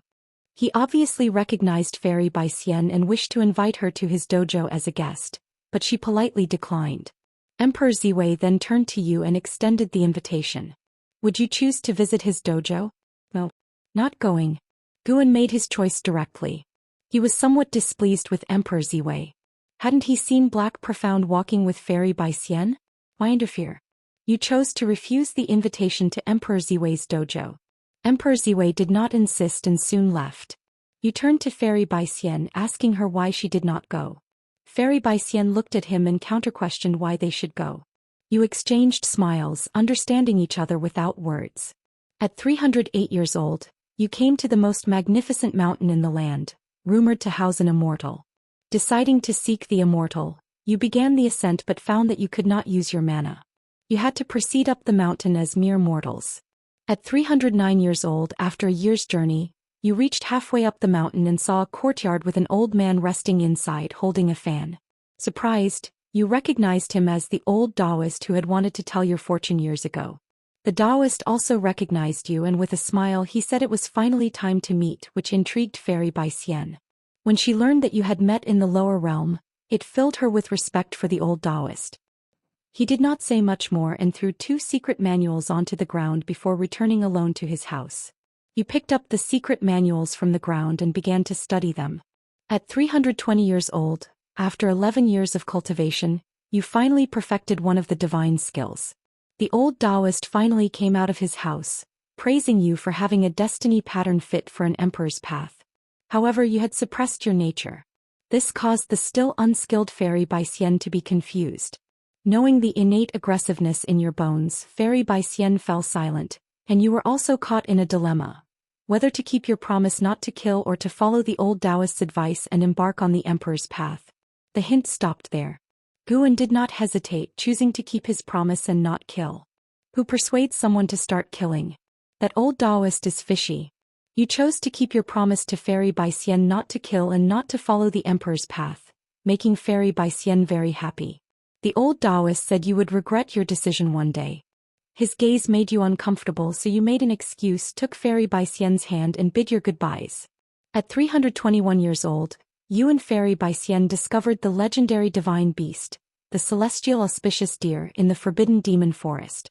You received the blessing of the celestial auspicious deer, enhancing your comprehension. After surreptitiously being cursed by the old Daoist, Guan was cautious and closely watched the hints, fearing Black Profound and Fairy Bai Xian might encounter danger. Fortunately, they continued to encounter amazing adventures until they were over 500 years old, when both returned to the profound clear Immortal sect and entered into seclusion. The next 500 years passed even quicker. Yet the event Guan feared still occurred. At 1,347 years old, while in seclusion, you felt a terrifying pressure. You immediately left your cave mansion and saw the sky darken, forming a majestic vortex of clouds, and felt an oppressive atmosphere. Soon after, you saw a pair of eyes and then heard an authoritative voice claiming he was the god of destruction from the celestial court, stating that there were unusual intrusions in this great world that must be cleansed. As his voice fell and the earth shook, you immediately went to find Fairy Bai Xian. You managed to find her and wanted to take her to flee, but she decided to stand or fall with the profound clear Immortal sect. You were caught in an inner struggle, wondering whether to stay and protect the profound clear Immortal sect. Celestial Court, God of Destruction. Guan frowned tightly. This God of Destruction might be a terrifying being like the Celestial Spirit God, and it seemed the Celestial Spirit Great World had shattered because of the Celestial Spirit God. How could the profound clear Immortal sect resist such a terrifying entity? But how could Black Profound flee and still face the profound clear Immortal sect? Forget it. Might as well die together. Consider the million-year lifespan wasted. To embrace death with a loved one, even if life is short, insights can still be obtained. You chose to stay and protect the profound clear Immortal sect, which deeply touched Fairy Bai Xian. She seemed to think of something and pulled you flying to a place. On the way, you saw countless great cultivators from the profound clear Immortal sect rushing toward the giant eye in the sky, only to be extinguished one after another. This sequence of events made you feel so insignificant. Following Fairy Bai Xian's lead, you discovered that you had come to the cave where you had first crossed into the profound pure great world. Fairy Bai Xian explained that the reason she had recruited you into the Immortal sect at first sight was that her deceased father had claimed that this cave held an immortal fate. Someone who had once saved the profound clear Immortal sect had emerged from this cave mansion. He hoped you could return to your original world. You said you didn't know how to go back when you saw Fairy Bai Xian pulling out a jade pendant. You felt something was wrong and tried to snatch the jade pendant, but Fairy Bai Xian forcibly pushed you into the cave. She then threw the jade pendant after you into the cave. You felt a familiar and long-missed powerful force behind you. Looking back from afar, you saw Fairy Bai Xian at the cave entrance, her face filled with reluctance as she watched you. Chapter 514, Daoist Emperor, the Unprincipled Immortal. You have returned to the dark great world. Seeing this prompt, Guan's feelings became complex. He had originally thought that Black Profound would die because of Fairy Bai Xian, but he had not expected that in the end, it was Fairy Bai Xian who saved Black Profound. Fairy Bai Xian did not abandon everything for love, nor did she let Black Profound bear her responsibilities. Even Guan was moved by Fairy Bai Xian and felt that she was worthy of the identity of an Immortal sect disciple. Since there was no choice to be made, the prompt continued. Having returned to the dark great world, Black Profound chose the path of extremity, beginning to slaughter demons and slay monsters wildly. In less than a century he had fought his way back to the celestial dark demon sect. He headed straight for the vice sect hierarch, seeking to avenge his master. Everyone who tried to stop him was executed. In the end, he brought about the collapse of the celestial dark demon sect. No one dared to block his path, with the sect hierarch himself begging for mercy on behalf of the vice sect hierarch, revealing that the vice sect hierarch was his own younger brother. To this, Guan chose not to show mercy, for Black Profound needed to avenge the Luo Abyss for his master. Besides, without the pursuit of the celestial dark demon sect, how could Black Profound have been forced into the profound pure great world? Good and evil will eventually be repaid. The celestial dark demon sect had this tribulation coming. As for Black Profound, he too would face his karma. If there was cause and effect, even death would only mean his skills were inferior. Black Profound grew rapidly, but he never encountered the other two reincarnations of Guan in the Dark Great World, Chu Lu and Shao Xingtian, which made him doubt whether Black Profound was indeed the Black Profound Emperor. Guan sat up from the tree trunk. He was currently in the dojo. Even if inheriting memories of reincarnation drained spiritual energy, it was like the lifespan barrier, drawing spiritual energy from all directions of great heaven and earth, and would not reveal the location of the dojo. In this world today, every day there were great cultivators breaking through. The commotion was already significant, so the disturbance caused by inheriting memories would not cause panic among all beings. Down below, Celestial Xian and Tian Bai were still practicing swordsmanship and did not notice Guan sitting up. When the prompt regarding reincarnation reached 2,000 years later, Black Profound finally encountered a catastrophe. At 2,132 years of age, you reached the 9th heaven of the Immortal path and cultivation level, alarming the whole world. The clouds of tribulation above your head had not yet dispersed when a giant hand reached out from within and grabbed you. Your consciousness fell into darkness. When you awoke, you found yourself lying on a grass field. Opening your eyes, the celestial vault was bright, majestic mountains surrounded you on all sides, and you were in a vast valley. There were other people in the valley, and you discovered that their cultivation levels were no weaker than your own, all at the 9th heaven of the Immortal path and from different great worlds. Someone told you that you were inside a magical treasure and could not escape. Unconvinced, you tried and realized you indeed could not escape, forcing you to calm down. At 2,240 years of age, you tried again to break free but were once more intercepted by the world's restrictions. At 2,302 years of age, a pair of eyes appeared in the sky and you heard a voice. The voice belonged to the master of this piece of great heaven and earth, who called himself the Evil Emperor. He stated that only one among you could live to see him. You hesitated for a moment before initiating a massacre. In the end, you slaughtered 736 free immortals and began to attempt breaking into a greater realm. Your breakthrough was successful, surpassing the 9 heavens of the Immortal path. You shattered the world's limits, arriving at a great hall where you met the Evil Emperor. Astounded by your talent, the Evil Emperor wanted to accept you as his disciple. Do you choose to agree to become the disciple of the Evil Emperor? Having witnessed Black Profound's rapid breakthrough to the Dao Fruit realm, and seeing the Evil Emperor remain so composed, Guan realized this individual must be terrifying. After much hesitation, Guan decided to wait. Having killed so many free immortals, Black Profound's lifespan must be immense. It was just that he hadn't had the time to keep improving. You choose to agree to become the disciple of the Evil Emperor. The Evil Emperor is gratified and presents you with a golden core to refine. You find that you can only cultivate on the hall, and it's clear that the Evil Emperor has no intention of letting you leave. You are hesitant. Do you choose to agree to refine the golden core? Guan frowned, weighing his options carefully. If the Evil Emperor had calculations and the power, why would there be a need for roundabout schemes? If the heart of the Evil Emperor was good, even if Guan refused, there shouldn't be any trouble. No. Guan made his choice. You refuse to refine the golden core. The Evil Emperor snorts coldly, saying it's not up to you. You engage in a fierce battle, ultimately falling to the Evil Emperor, who forcibly stuffs the golden core into your body and compels you to refine it, plunging you into a state of chaos. You begin to integrate the heaven-encompassing golden pill. Good gravy. The golden pill of the heaven-encompassing free immortal? What was the cultivation level of this Evil Emperor? You've comprehended the path of cause and effect. You've comprehended the path of destiny. You've comprehended the path of yin and yang. An evil soul tried to possess you, but you eradicated it by forcibly evolving your lifespan. Your cultivation level has greatly increased. You opened your eyes and the Evil Emperor was kneeling before you, calling you master and offering you the Emperor's weapon, the Karma Rebirth Moon. You pretended to accept, leading the Evil Emperor away, and began your secluded cultivation. You successfully crossed the tribulation and reached the realm of profound Yuan free immortal. The Evil Emperor returned to congratulate you. Suddenly you attacked him. After a fierce battle, you slew the Evil Emperor and found the Emperor's destiny within the palace. You merged it with your own, changing your destiny pattern and becoming a Daoist emperor, unconstrained by karma or fate. You named yourself Black Profound Emperor, and as if decreed by some cosmic fate, you felt recognized.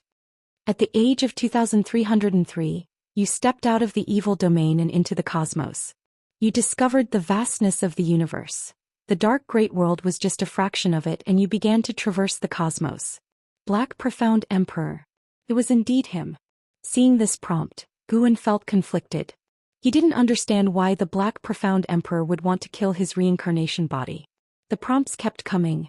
More and more slaughter, but the Black Profound Emperor didn't kill without purpose. He was also searching for a way to break free from the universe, seeking to return to the profound pure great world. When the Black Profound Emperor arrived at the world gate, he didn't encounter the celestial spirit god, leading Guan to speculate that the dark great world might not belong to the celestial spirit great world. Eventually, the Black Profound Emperor successfully crossed the universe and arrived at the path of the Great Tao. Along this path were entrances to different great worlds. The Black Profound Emperor could not discern which great world was the profound pure great world. He could only explore them one by one. The first two great worlds were fine. He could come and go as he pleased, but when he approached the third great world, he encountered karma retribution just as he was about to enter. Even the path of destiny seemed to reject him, something he had never felt before, forcing him to retreat. This set Guan's mind racing. To encounter karma retribution, there must surely be some cause and effect involved. Could it be related to the other reincarnation bodies? In the end, the Black Profound Emperor returned to the profound pure great world, now a wasteland. He wandered between heaven and earth, seeing no living spirits, and when he came to the once thriving profound clear immortal sect, he could not find Fairy by Xian anywhere. The Black Profound Emperor lingered at the ruins of the profound clear immortal sect for a long time. He erected a monument for Fairy by Xian, and just as he was about to leave, an overwhelming oppressive force descended upon him, a presence he could never forget. The Celestial Court, the god of destruction. Reading this, Guan felt that things had gone awry. He didn't think the Black Profound Emperor was a match for the god of destruction, especially since the Black Profound Emperor was currently only a profound yuan-free immortal. At the age of 2702, you faced the god of destruction, prepared to avenge Fairy by Xian. Yet to your astonishment, you saw a figure appear behind the god of destruction. It was Fairy by Xian. Her aura was completely different from the one in your memories, cold and detached, making you realize she was a reincarnation of a Celestial Court immortal god. The Celestial Court discovered the anomaly of this great world because of her. Now that she has regained her memories from her past life, her gaze towards you was cold and indifferent. Just when you felt utterly hopeless, the old Daoist who had taught you divine skills appeared and repelled the god of destruction with a single palm strike, then fled with you from the profound pure great world. During the escape, you learned that the anomaly the god of destruction spoke of wasn't you, an ascender, but the old Daoist himself, revealing that his Daoist name was the free immortal who exists without the Celestial Court's acceptance, barely surviving within the 3,000 great worlds. At the age of 2703, you were taken by the free immortal to the land of reincarnation. He urged you again to walk the path of slaughter. Thinking of Fairy by Xian's cold visage, this time you chose to forsake your vow. The free immortal passed on divine skills to you, allowing you to create karma avatars to slay your other reincarnation bodies and break free from the chains of reincarnation. Good heavens! So that's what was happening. This free immortal was really stirring things up. The most crucial point was that Guan had no choice in the matter. It meant that the Black Profound Emperor had not hesitated at all, greatly spurred by the shock from Fairy by Xian. Guan felt it was absurd, but the prompts about reincarnation continued, indicating that escaping from the lifespan reincarnation was not so easy. If a reincarnation body could kill the original, then a lifespan of 10 million years could be too much of a loss. At the age of 2820, you created 3,000 karma avatars, dispersing them into the 3,000 great worlds, then manipulating them to enter the river of destiny. A third of your karma avatars were exterminated within the year. At 3007 years of age, the free immortal passed the cultivation technique to you, the Daoist unique venerate skill. Chapter 5:15. 9 In Divine Mansion Terrifying Celestial God. At 3116 years old, Guan comprehended the Daoist unique venerate skill and perceived the 3000 great Dao, gaining enlightenment within his heart. In that same year, all the karma avatars he had sent out were annihilated. He did not inform Wu Dao Immortal of this event. At 3,320 years old, Guan found Wu Dao Immortal and expressed a desire to engage in slaughter. Wu Dao Immortal did not let him leave but instead sent him into the boundless purgatory, a place of exile used by the celestial court. Anyone who fell into it could only engage in endless slaughter until they were killed. At 3,321 years old, Guan condensed his own Daoist emperor divine skills. By the age of 3,350, Guan had leveraged lifespan evolution to forcefully enter the heaven-encompassing free immortal realm. He met Emperor Guangyu, and through Emperor Guangyu he gained a deeper understanding of the boundless purgatory. At age 3,362, a powerful being was exiled into the purgatory by the celestial court. Guan witnessed this powerful being besieged, killing gods when gods stood in the way and demons when demons blocked the path. Feeling that he was no match, he stayed away from the battlefield. At 3,400 years old, Emperor Guangyu with that powerful being found Guan. This person was known as the Emperor Xianxia, also a heaven-encompassing free immortal. They prepared to go and slaughter the most terrifying existence in the boundless purgatory, the no-prison demon lord. At 3,401 years old, the three of you found the no-prison demon lord. However, you were no match for him. After being repeatedly heavily injured, Wu Dao Immortal suddenly appeared at the critical moment. Unexpectedly, he was acquainted with the no-prison demon lord. The no-prison demon lord looked at you and forced you to choose between Emperor Guangyu and Emperor Xianxia, with only one of them being able to survive with you. You fell into a dilemma. It was time for Guan to make a choice, and he secretly breathed a sigh of relief. He still had a choice to make, which meant that the reincarnation body was still under the control of the lifespan reincarnation. Choosing between Emperor Guangyu and Emperor Xianxia was easy. After all, he knew Emperor Guangyu better because of Black Profound. Guan immediately chose Emperor Guangyu. You chose to let Emperor Guangyu live, yet the no-prison demon lord did not slay Emperor Xianxia but instead took him as a subordinate. You and Emperor Xianxia exchanged glances, feeling the hostility from the other. Afterwards, Wu Dao Immortal brought you back from the boundless purgatory to the land of reincarnation.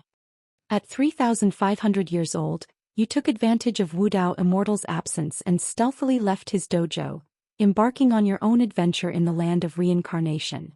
At 3,501 years old, you encountered a ghost immortal from the 9-Yin Divine Mansion, sustaining severe injuries and having no choice but to leap into the netherworld. You began your reincarnation. 9-Yin Divine Mansion? A mere ghost immortal could heavily wound the Black Profound Emperor, a heaven-encompassing free immortal? Guan grew even more wary of the land of reincarnation. During his previous breakthroughs in the land of reincarnation, he had always felt an eerie chill, as though something immensely terrifying was hidden in the dark. After reincarnating, it was a new life, but the Black Profound Emperor still retained the ability of lifespan evolution. However, the reincarnation body was distinctly different from Guan. They lacked the various lifespan abilities and could only use lifespan evolution to enhance their cultivation level and Daoist techniques. Not like Guan, who controlled life expectancy prediction, lifespan barrier, lifespan simulation, and other abilities. Every time the Black Profound Emperor made a breakthrough, he would suffer attacks exactly because he lacked the lifespan barrier. In this life, the Black Profound Emperor achieved the Nirvana realm before he turned 1,000 years old.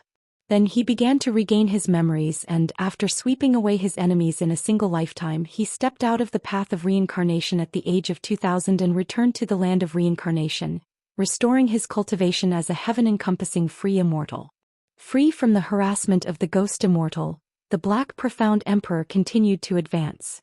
In this way, the Black Profound Emperor began his own adventurous life. He no longer dwelled on Fairy by Xian, but he would go to explore the existence of the celestial court. In future hints, he would meet women who moved his heart, but Guan rejected them on his behalf. One profound experience was enough. Guan continually made choices on behalf of the Black Profound Emperor, and each choice reinforced his own confidence. He had indeed been bluffed by Wu Dao Immortal before, as if the reincarnation body would devour its master. Before he knew it, the Black Profound Emperor reached 1 million years of age. He had been holding off breaking through to the innate golden immortal realm, and Guan felt he must be wary of something. Finally, the Black Profound Emperor began his breakthrough. At 1,008 years old, you started your breakthrough and succeeded in surpassing the free immortal status to achieve the golden immortal Dao fruit. You encountered an attack from Wu Dao Immortal who wanted to take possession of your physical body. You employed your divine skills and leaped to another great world, with Wu Dao Immortal in hot pursuit. You have come to the celestial spirit great world. You realize this great world has already shattered, and so you rush toward the world gate wanting to flee to a stronger great world as the godless immortal continuously attacks you. You encounter an attack by the celestial spirit god. You are severed in two by a single axe blow from the celestial spirit god. You immediately resist, but the celestial spirit god swings the axe again and slays you, destroying both body and spirit. You die at the hands of the celestial spirit god. Reincarnation ends. Damn it! The celestial spirit god again. Even the Black Profound Emperor died by his hand? Celestial spirit god, if you could also slay the godless immortal, then I would truly admire you. That's what Guan thought to himself as he got up, disappeared from his spot, and arrived at the highest peak in the Daoist field of the beginningless. He sat cross-legged on a cliff and began to inherit the memories of reincarnation. The reincarnation prompts were just a summary. Only by truly inheriting the memories of reincarnation could one feel them vividly. A continuous stream of reincarnation memories flooded into Guan's mind. Upon awakening in the body of reincarnation in the dark great world, the whole world was enshrouded in darkness. The world was dark and human hearts even darker. Although Luo Abyss had saved Black Profound, he hadn't treated him all that well, but because he was Black Profound's only kin, Black Profound could never forget him. No matter how many years passed, Black Profound would always think of that dark cave mansion. Having become Black Profound, Guan could understand these feelings. The more one lacks something, the more they yearn. He did not miss Luo Abyss, he yearned for kinship, that was all. In the dark great world, not a single day was happy for Black Profound. Guan felt that he had it even worse than Chu Lu and Xiao Xingtian. It was only when Guan stepped into the profound pure great world that his entire world seemed to brighten and become radiant thanks to Fairy Bai Xian's smile. At that moment he was Black Profound and he too wanted to protect Fairy Bai Xian for a lifetime. The life that followed, adventuring through the great world with Fairy Bai Xian, was even more carefree and joyous, and also gave Guan a deeper understanding of the power of the great world. In the profound pure great world, the 9 heavens of the immortal path were not a secret to sentient beings, and there were even transcendent beings who surpassed the 9 heavens of the immortal path active in the world, each an overlord and a great power of the world. When the god of destruction appeared, the beauty finally shattered. Guan stood in front of his cave mansion, looking up at the visage of the god of destruction, truly a sight of awe-inspiring power. Even the skies of the great thousand world could not contain the god of destruction.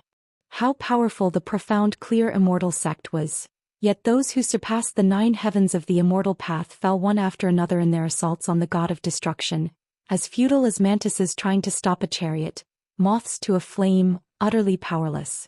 Afterward, Guan began to experience more peril.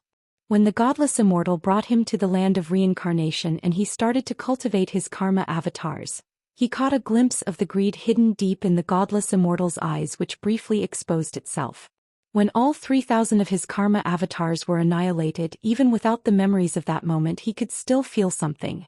There was no so-called transcendence. To annihilate one's own reincarnation bodies in other spacetimes and great worlds only eliminated karma, and for each one destroyed, one would suffer from karma retribution, a pain that Guan could feel. Life is vast. Looking back, it seems like smoke and clouds. When Guan reached the endpoint of this life, he once again felt the might of the celestial spirit god, whose power was extremely terrifying, much more than what it seemed on the surface. Before his death, as his divine soul was not yet completely dissipated, Guan saw the celestial spirit god swing his axe at the godless immortal, successfully decapitating him. The godless immortal wore an expression of shock, as if he had not anticipated the celestial spirit god to be so powerful. Chapter 5:16. Daoist unique venerate skill. The reincarnation inheritance had ended.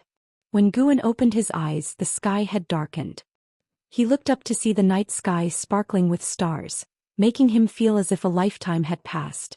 The memories from Black Profound Emperor's million-year reincarnation had completely merged into his soul.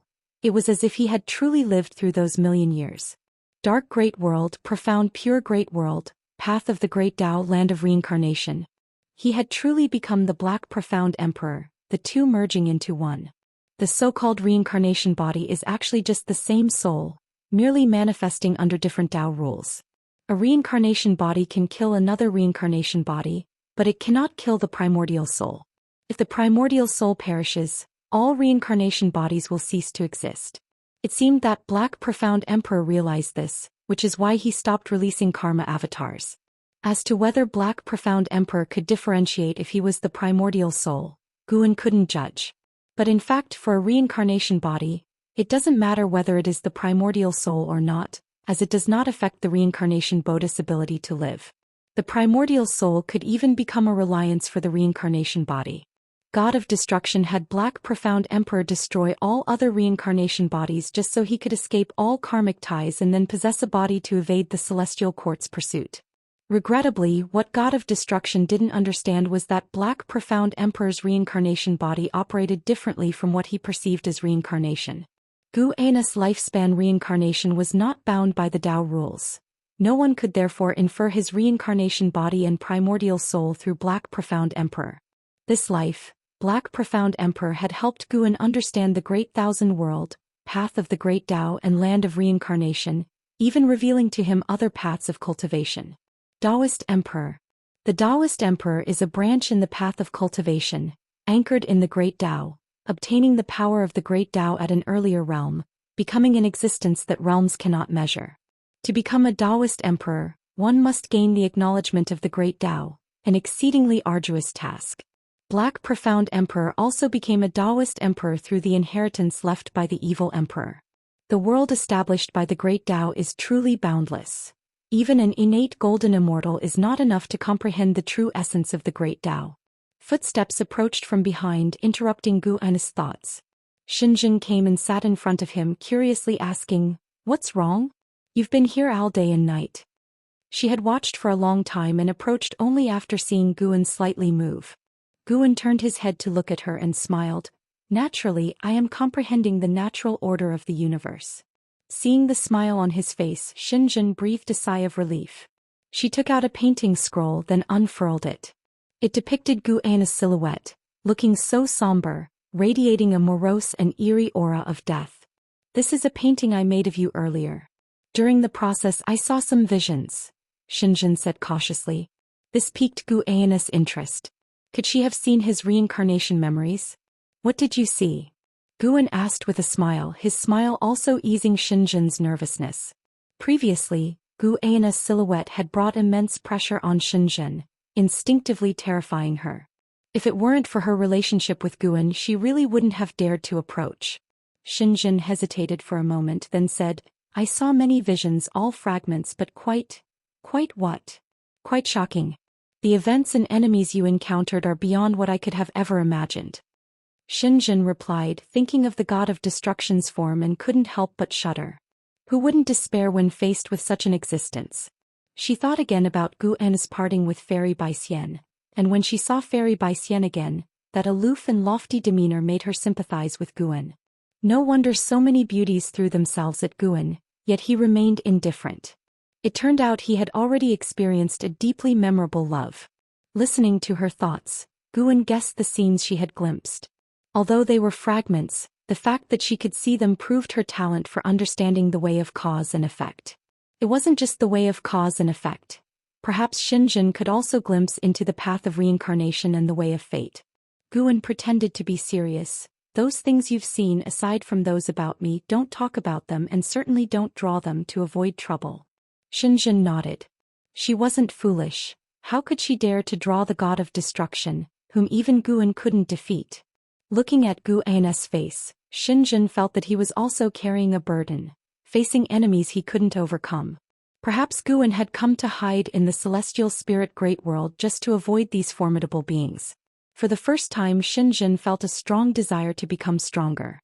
Although she was unclear about what exactly had transpired between Guan and that woman, seeing her lofty look down on Guan infuriated Xianxia. One day she would accompany Guan to take revenge. After all, she had no attachments in this life and was only following Guan to cultivate. From now on, Gu In's enemies were her own. Hearing her thoughts, Gu In couldn't help but laugh and cry, but he was of course somewhat touched. It was not in vain that he had brought her to the dojo. I will pass on to you a divine skill that will aid you in better understanding the Tao. Do you want to learn it? Gu In looked at Xinjun with a smile. Upon hearing this, Xinjun's eyes lit up and she nodded eagerly. This skill is profound and mysterious. It won't show effects in just a year or two. Be mentally prepared, Gu In cautioned. Xinjun replied, in this dojo I'm in no rush. Gu In was amused, then proceeded to impart the Daoist unique venerate skill of the Black Profound Emperor to Xinjun. The Daoist unique venerate skill was originally taught by the Immortal without Tao to the Black Profound Emperor, but the Black Profound Emperor had enhanced it, making it even stronger. Gu In guessed that the Black Profound Emperor had utilized lifespan evolution, which was why the Immortal without Tao, despite pursuing him, couldn't defeat him. The Daoist unique venerate skill of the Black Profound Emperor had surpassed that of the Immortal without Tao. The Daoist unique venerate skill was a complete Daoist technique, including divine skills, spells, evasion techniques and formations among others. Once Xinjun inherited the Daoist unique venerate skill, she could cease cultivating other Daoist techniques. With so many reincarnation memories merged, Gu In mastered countless Daoist techniques, and the Daoist unique venerate skill was definitely one of the top tier. Perhaps the Black Profound Emperor's talent was not as great as that of Zhou Xian, nor his combat ability, but his opportunities were quite extraordinary. Gu In didn't pass it orally but raised his hand, his fingers pressing on Xinjun's forehead. Xinjun's eyes widened as she stared intently at Gu In, a strange light flickering in her eyes. Soon she entered a state of enlightenment. The moon set and the sun rose. Morning sunlight spilled over Xinjun, who suddenly opened her eyes, staying frozen in place. Then, instinctively looking around when she saw Gu In stretching near a cliff not far away, she finally sighed in relief. The Daoist unique venerate skill was vast and boundless, and just the inheritance of cultivating memories made Xinjun feel as if she had traversed a vast sea, thus waking up with a feeling of panic as if facing a transformed world. She stood up and walked to Gu In's side about to speak, but then heard Gu In say, "This skill I impart to you alone, you must not pass it on." Hearing this, a smile bloomed on Xinjun's face, lifting her spirit completely. Chapter 517. 5,000 years old. The cause of transformation. This cycle of reincarnation involving the Black Profound Emperor was just a minor episode in Gu In's life, a warning he gave to Xinjun to keep secret before he returned to his usual rhythm of daily life. Gathering flowers and herbs, mentoring disciples, reading, writing and so forth. Others in the Daoist field of the beginningless busied themselves with their own cultivation, and time passed quickly before them. In the blink of an eye, Gu In celebrated his 5,000th birthday. He alone knew this fact as everyone around him considered him an old monster who had lived untold years. That year during the summer, Gu In sat on a boulder in the forest, checking his attribute panel. Name, Gu In, lifespan, 5000/61 for 78,029. Physique, primordial infinite body.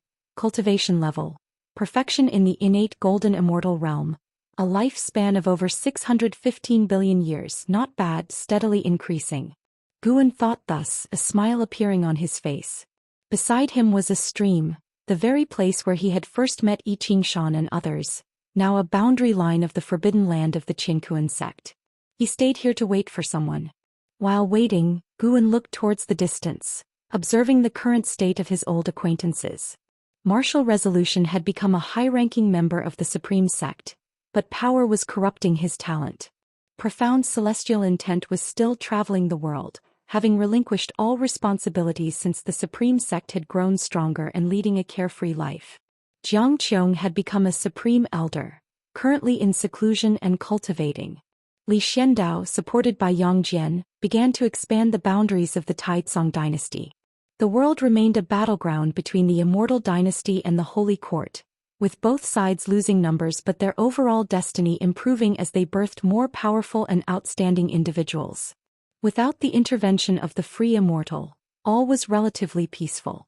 Gu In's gaze landed on Li Ya, who had been quickly increasing in cultivation under the tutelage of the Sword Annihilation ancestor, especially in his sword intent, which was fiercely potent.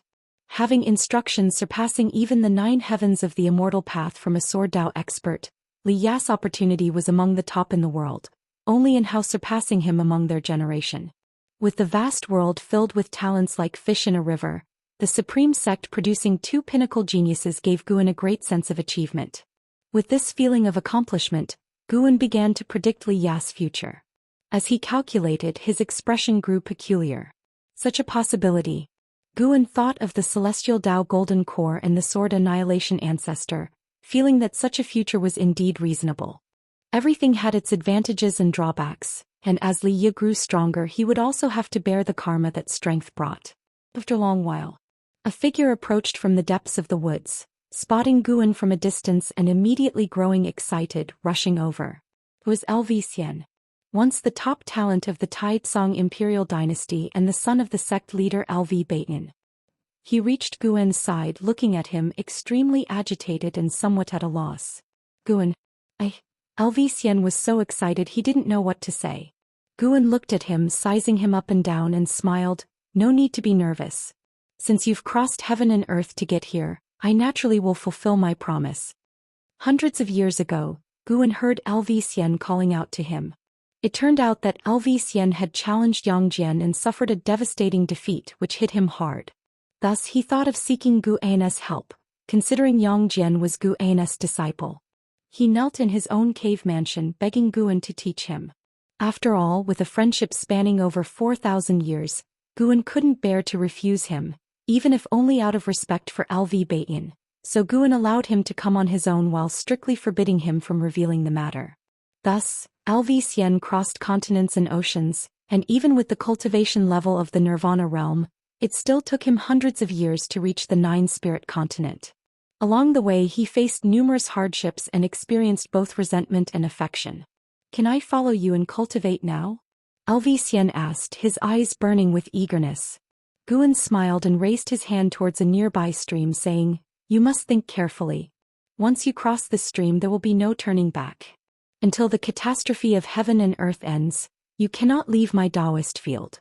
It's an incredibly long period, long enough to turn anyone you care about into dust. Upon hearing this, Zhou Xian's brows furrowed tightly. Many faces flashed through his mind, but after only a moment's hesitation he stepped forward and crossed the stream. He turned his head to look back, gazing at the woods behind Guan as if a weight had been lifted off his shoulders. Guan stood up, crossed the stream as well and passed him by, heading toward the Daoist field of the beginningless. Zhou Xian hurriedly followed, but he couldn't help turning his head back again. In a daze, he saw a beautiful figure standing across the stream, her face bright with a radiant smile looking at him, causing a tremor in his pupils. Zhou Xian took a deep breath, decisively turned his head away and quickly caught up with Guan's pace. Guan pretended not to notice his struggle and began to introduce him to the nearby mountains and forests. Zhou Xian listened intently but couldn't stop thinking about that woman. Had he truly said goodbye forever? Yet compared to romantic attachments he could not accept mediocrity even more. He was born to be an immortal. Guan walked slowly and his voice gradually soothed the waves in Zhou Xian's heart. When they returned to the Daoist field of the beginningless, a figure appeared out of nowhere in front of them. It was the Blood Prison Great Saint. The transformed Blood Prison Great Saint looked at Zhou Xian and sneered, Didn't expect you to come. Let's have a match. He had long wanted to fight Zhou Xian. Zhou Xian clearly remembered the Blood Prison Great Saint and immediately agreed to the challenge without hesitation, thus completely pushing his worries aside. Guan raised his hand to create a barrier, allowing the two to enter and fight to their heart's content. Once they entered, they immediately unleashed their auras, which also alerted the others in the dojo since they were unfamiliar with Zhou Xian's aura and couldn't help but overthink. One figure after another appeared beside Guan, inquiring about Zhou Xian's identity. Guan briefly introduced him, and when they heard that Guan had personally brought Zhou Xian in, they dismissed their concerns and began to look forward to his performance. Qin Chuan felt Zhou Xian's aura and secretly marveled. As they were both in the Nirvana realm, he felt he was probably no match for Zhou Xian. Celestial Demon Child, Celestial Xian Tian Bai and Ghost Mother of Ephemera also felt a sense of awe. Jiang Shi and Xingtian watched the fight earnestly, hoping to learn. Xinjin came up to Guan and whispered, "His karma and destiny are changing rapidly." Guan glanced at her but did not respond. Indeed, there were changes. The changes were due to Guan cleansing Xian's karma to prevent powerful beings from using him to predict the presence of the Daoist field of the beginningless. Better safe than sorry. Even though Guan was already an innate golden immortal, he still acted cautiously. Guan looked at Xian, his eyes revealing a hint of expectation. Meanwhile, far across the realms, Liya arrived in front of the Nine Extremes Sacred Heart Sword. The area was an open forest and the Sword Annihilation Ancestor stood nearby, watching Liya. In front of Liya, the Nine Extremes Sacred Heart Sword was stuck in the soil, its blade etched with crimson flame patterns and about 4 fingers wide. The hilt was dark purple, resembling the scale armor of some exotic beast wrapped around it, and the guard was engraved with a lifelike eerie eye. As Liya looked at the Nine Extremes Sacred Heart Sword, he tried to calm his emotions, while the divine exotic immortal spirit leaped out of his body and perched on his shoulder, eyeing the Nine Extremes Sacred Heart Sword. Chapter 518. Famous throughout the world, Silent Extinction Aura. To have the Nine Extremes Sacred Heart Sword submit to you, you must first be fearless. The greater your fear, the stronger its backlash will be, and then you will endure pain unimaginable to ordinary people. No matter how painful, you must not be afraid. If you are not confident that you can do this, it is still not too late to give up now. The voice of the Sword Annihilation Ancestor came from aside, and Liya's expression flickered upon hearing this. The divine exotic immortal spirit turned its head to look at the Sword Annihilation Ancestor and asked, "What happens if one fails?" The Sword Annihilation Ancestor responded, "At best, 2/3 of your 3 souls and 7 spirits will be damaged, but at worst your soul will scatter, leaving only an empty shell to be possessed by the Sword Soul." These words caused the divine exotic immortal spirit to shudder. Its gaze toward the Nine Extremes Sacred Heart Sword was filled with dread. It whispered, "You're not burdened by a deep-seated vendetta, nor do you have anything urgent that you must do right away. Why risk this?" Upon hearing this, Liya's eyes became resolute. He took a deep breath and said, "It's precisely because there is no necessity that I must push myself. I don't want to live a mediocre life." With that said, he grasped the hilt of the Nine Extremes Sacred Heart Sword. Boom! A violent evil aura burst from inside the Nine Extremes Sacred Heart Sword, soaring into the sky and attempting to scatter the clouds above. The surrounding woods shook violently as if they were about to be uprooted. The Sword Annihilation Ancestor raised his hand, pressed forward, and tranquility returned to heaven and earth. The nearby trees no longer trembled and a ring of chi force appeared around Liya. Liya's face was strained with popping veins and his eyes wide, his gaze started to be veiled in bloodshot red, gradually losing their luster. "Young one, why do you wield the sword? What is the killing intent in your heart? Whom do you wish to kill? Why are you discontent? Who do you resent? It seems you're fearing something." A gloomy voice kept echoing in Liya's ears, making the world in his eyes spin. He suddenly found himself on a desolate plain under a blood-red sky. He saw a figure in the distance on a hillside, only its silhouette visible, not its face. Just as Liya was about to speak, suddenly, a whooshing sound came. A sword thrust through Liya's throat, making his body lean back, his eyes widening. In his pupils was reflected the face of Guan, with disheveled hair and fierce eyes like a fierce ghost, pierced through his throat. Far away in the Daoist field of the beginningless, Guan was feeling the illusion that Liya was experiencing. The Sword Annihilation Ancestor was being crafty, actually trying to deduce the karma between Liya and him through the Nine Extremes Sacred Heart Sword. It seemed that the Sword Annihilation Ancestor had other motives for coming to the Celestial Spirit Great World. Guan was not too worried. The difference in their cultivation levels was vast. The Sword Annihilation Ancestor couldn't reach him. He felt the sword intent from the Sword Annihilation Ancestor entering Liya's body, helping him withstand the backlash of the Nine Extremes Sacred Heart Sword, which reassured him. Perhaps the Sword Annihilation Ancestor had plans for the supporting Dao Sword Venerable, but at least he wouldn't let Liya die right now. Liya was only at the Nirvana realm and couldn't bear the power of the Nine Extremes Sacred Heart Sword on his own. The fact that the Sword Annihilation Ancestor intervened showed that he truly wanted Liya to inherit this power, regardless of later schemes, and Guan would act again if needed. Guan then turned his attention to the battle between the Blood Prison Great Saint and Zhou Xian, feeling expectant. He personally trained Zhou Xian, who must become stronger as, after many years in the primordial era, Zhou Xian was the strongest in heaven and earth. A smile involuntarily appeared on Guan's face as he thought of the delightful outcome. Meanwhile, Zhou Xian was feeling immense pressure, shocked by the strength of the Blood Prison Great Saint, yet he was also thrilled. To think a fierce bull could be so powerful, his training with Guan would surely make him stronger.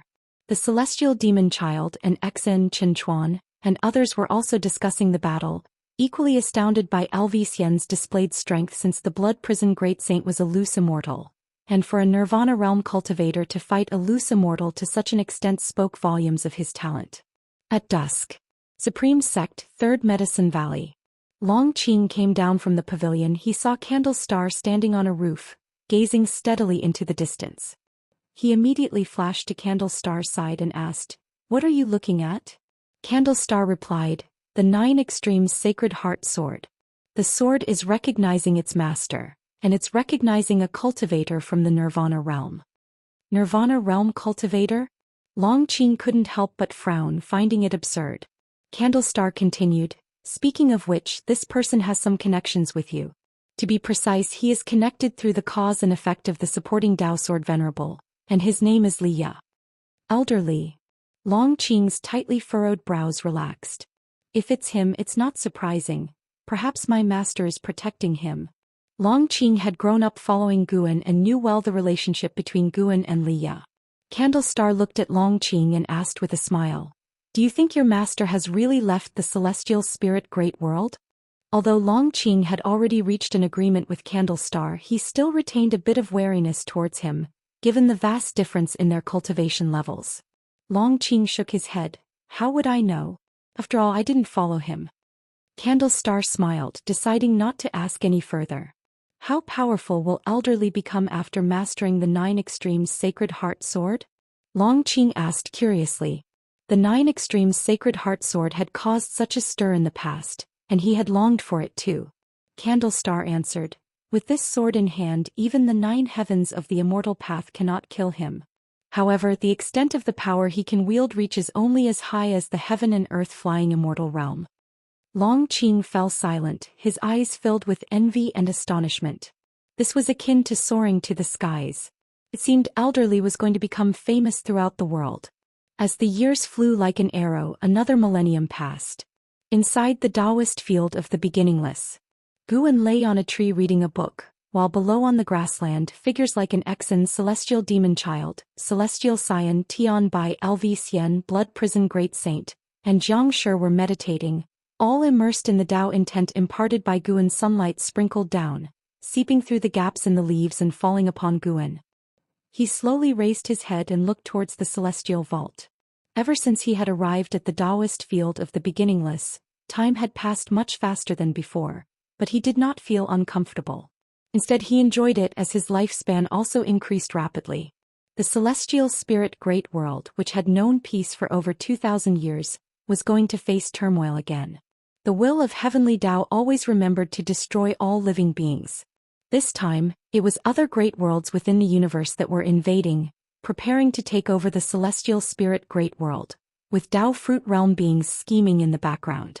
Guan had no intention of intervening.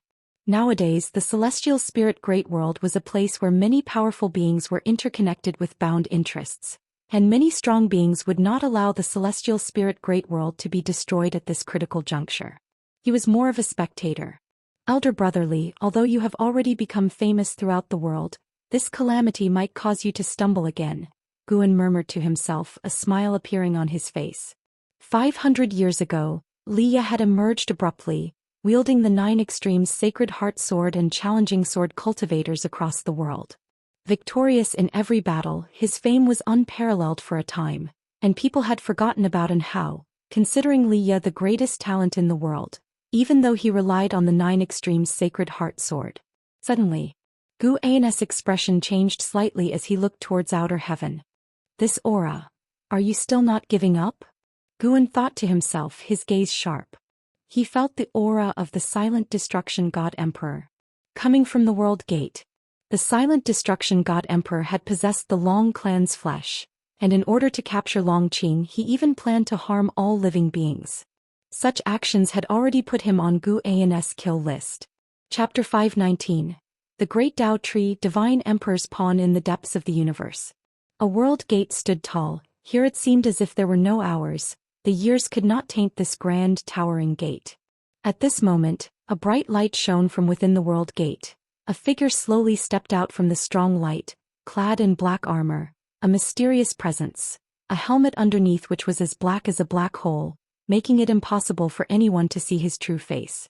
It was the silent destruction god emperor. In his right hand, palm facing up, hovered a golden token, long as a knife, intricately carved on its surface, emanating a brilliant golden radiance, dazzling beyond compare. As he walked out of the world gate he stopped, turned his head to look at the figure of the celestial spirit god. Another 7 figures stepped out one after another from the world gate, men and women alike, each with a celestial demeanor and magnificent bearing, their gazes also turning toward the celestial spirit god. Whatever you all intend to do, you must not destroy this great thousand world. Otherwise even your celestial orders won't be able to save you.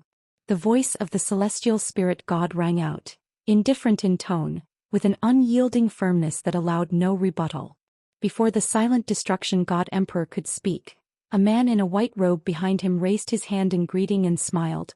Celestial god, rest assured, we have only come to capture one person and will not disrupt the rules of the great thousand world.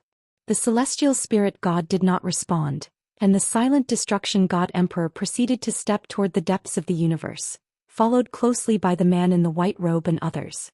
Soon this expanse of void fell into silence once more, the bright light inside the world gate dissipated, and the surroundings of the world gate dimmed, with only the light emanating from the celestial spirit god persisting.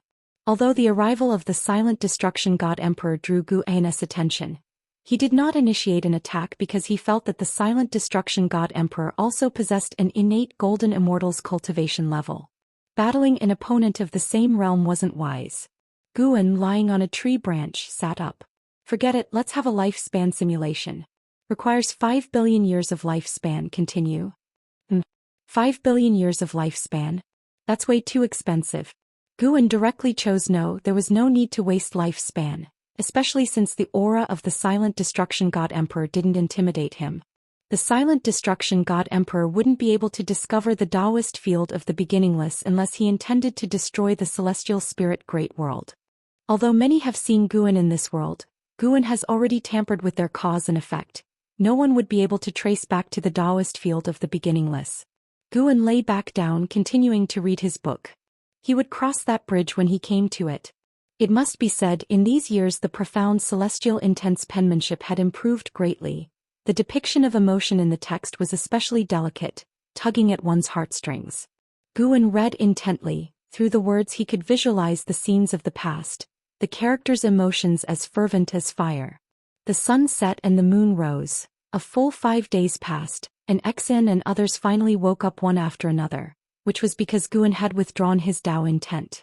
Seeing Guan sleeping on the tree, they all stood up and paid their respects before leaving in small groups, whispering their insights to each other. After they all left, only then did Guan open his eyes. His gaze turned toward the celestial vault. The silent destruction god emperor had arrived at the celestial spirit great world with his 7 subordinates. They did not go to the supreme sect but joined the holy court instead. Could it be that their target was not to eliminate Longqing? Longqing's identity had already been exposed. Even that Candlestar knew clearly, the silent destruction god emperor must also be aware. Perhaps the silent destruction god emperor wanted to possess Longqing's body. After watching for a while and confirming that the silent destruction god emperor had no immediate intention to act, Guan flipped off the tree, ready to gather medicinal herbs. No matter what sinister plots and schemes the silent destruction god emperor had, his progression in strength could not stop. Once he reached a lifespan of 100 billion years, Guan could peer into higher realms. Getting stronger was always the right move. At the same time, in the sacred domain within the Grand Council Hall of the Holy Court, the Saint Minister sat at the head, looking down upon the silent destruction god emperor and his 7 subordinates. The Saint Minister remembered the battle fought between the silent destruction god Emperor and the supporting Dao sword Venerable. Although the god Emperor was annihilated by a single move from the sword Venerable, the aura he exuded at the time was still vivid in his memory. "Why have you come?" the Saint Minister asked. He didn't know why the silent destruction god Emperor was still alive, but with the supporting Dao sword Venerable having left the celestial spirit great world, he had to be cautious in facing these outsiders from beyond. Looking at the silent destruction god Emperor and the others, the Saint Minister felt bitter. He had tirelessly reached the state of a free immortal, but the opponents he faced were numerous and even stronger. It seemed as though the heavens were toying with him. A man in white robes stepped forward from behind the silent destruction god Emperor and said with a smile, "Now the immortal dynasty has an existence that surpasses the free immortal. Once he merges with the immortal god destiny pattern, the end of the holy court won't be far off."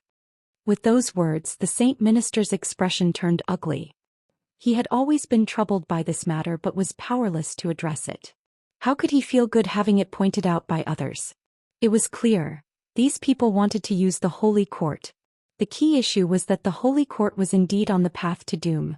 There seemed to be no imminent peril, but it was really just a matter of time. Since he couldn't refuse these people's manipulations, the Saint Minister struggled to keep his composure. The man in white continued to speak with a smile. "Even if the young immortal emperor merges with the immortal god destiny pattern, he would not be a match for us. We can assist the holy court. You needn't worry about the court becoming our puppet, for we shall leave sooner or later. We are in this world only to cultivate one person." The Saint Minister inquired, "May I ask who this person is? Is he within my holy court?" The man in white shook his head.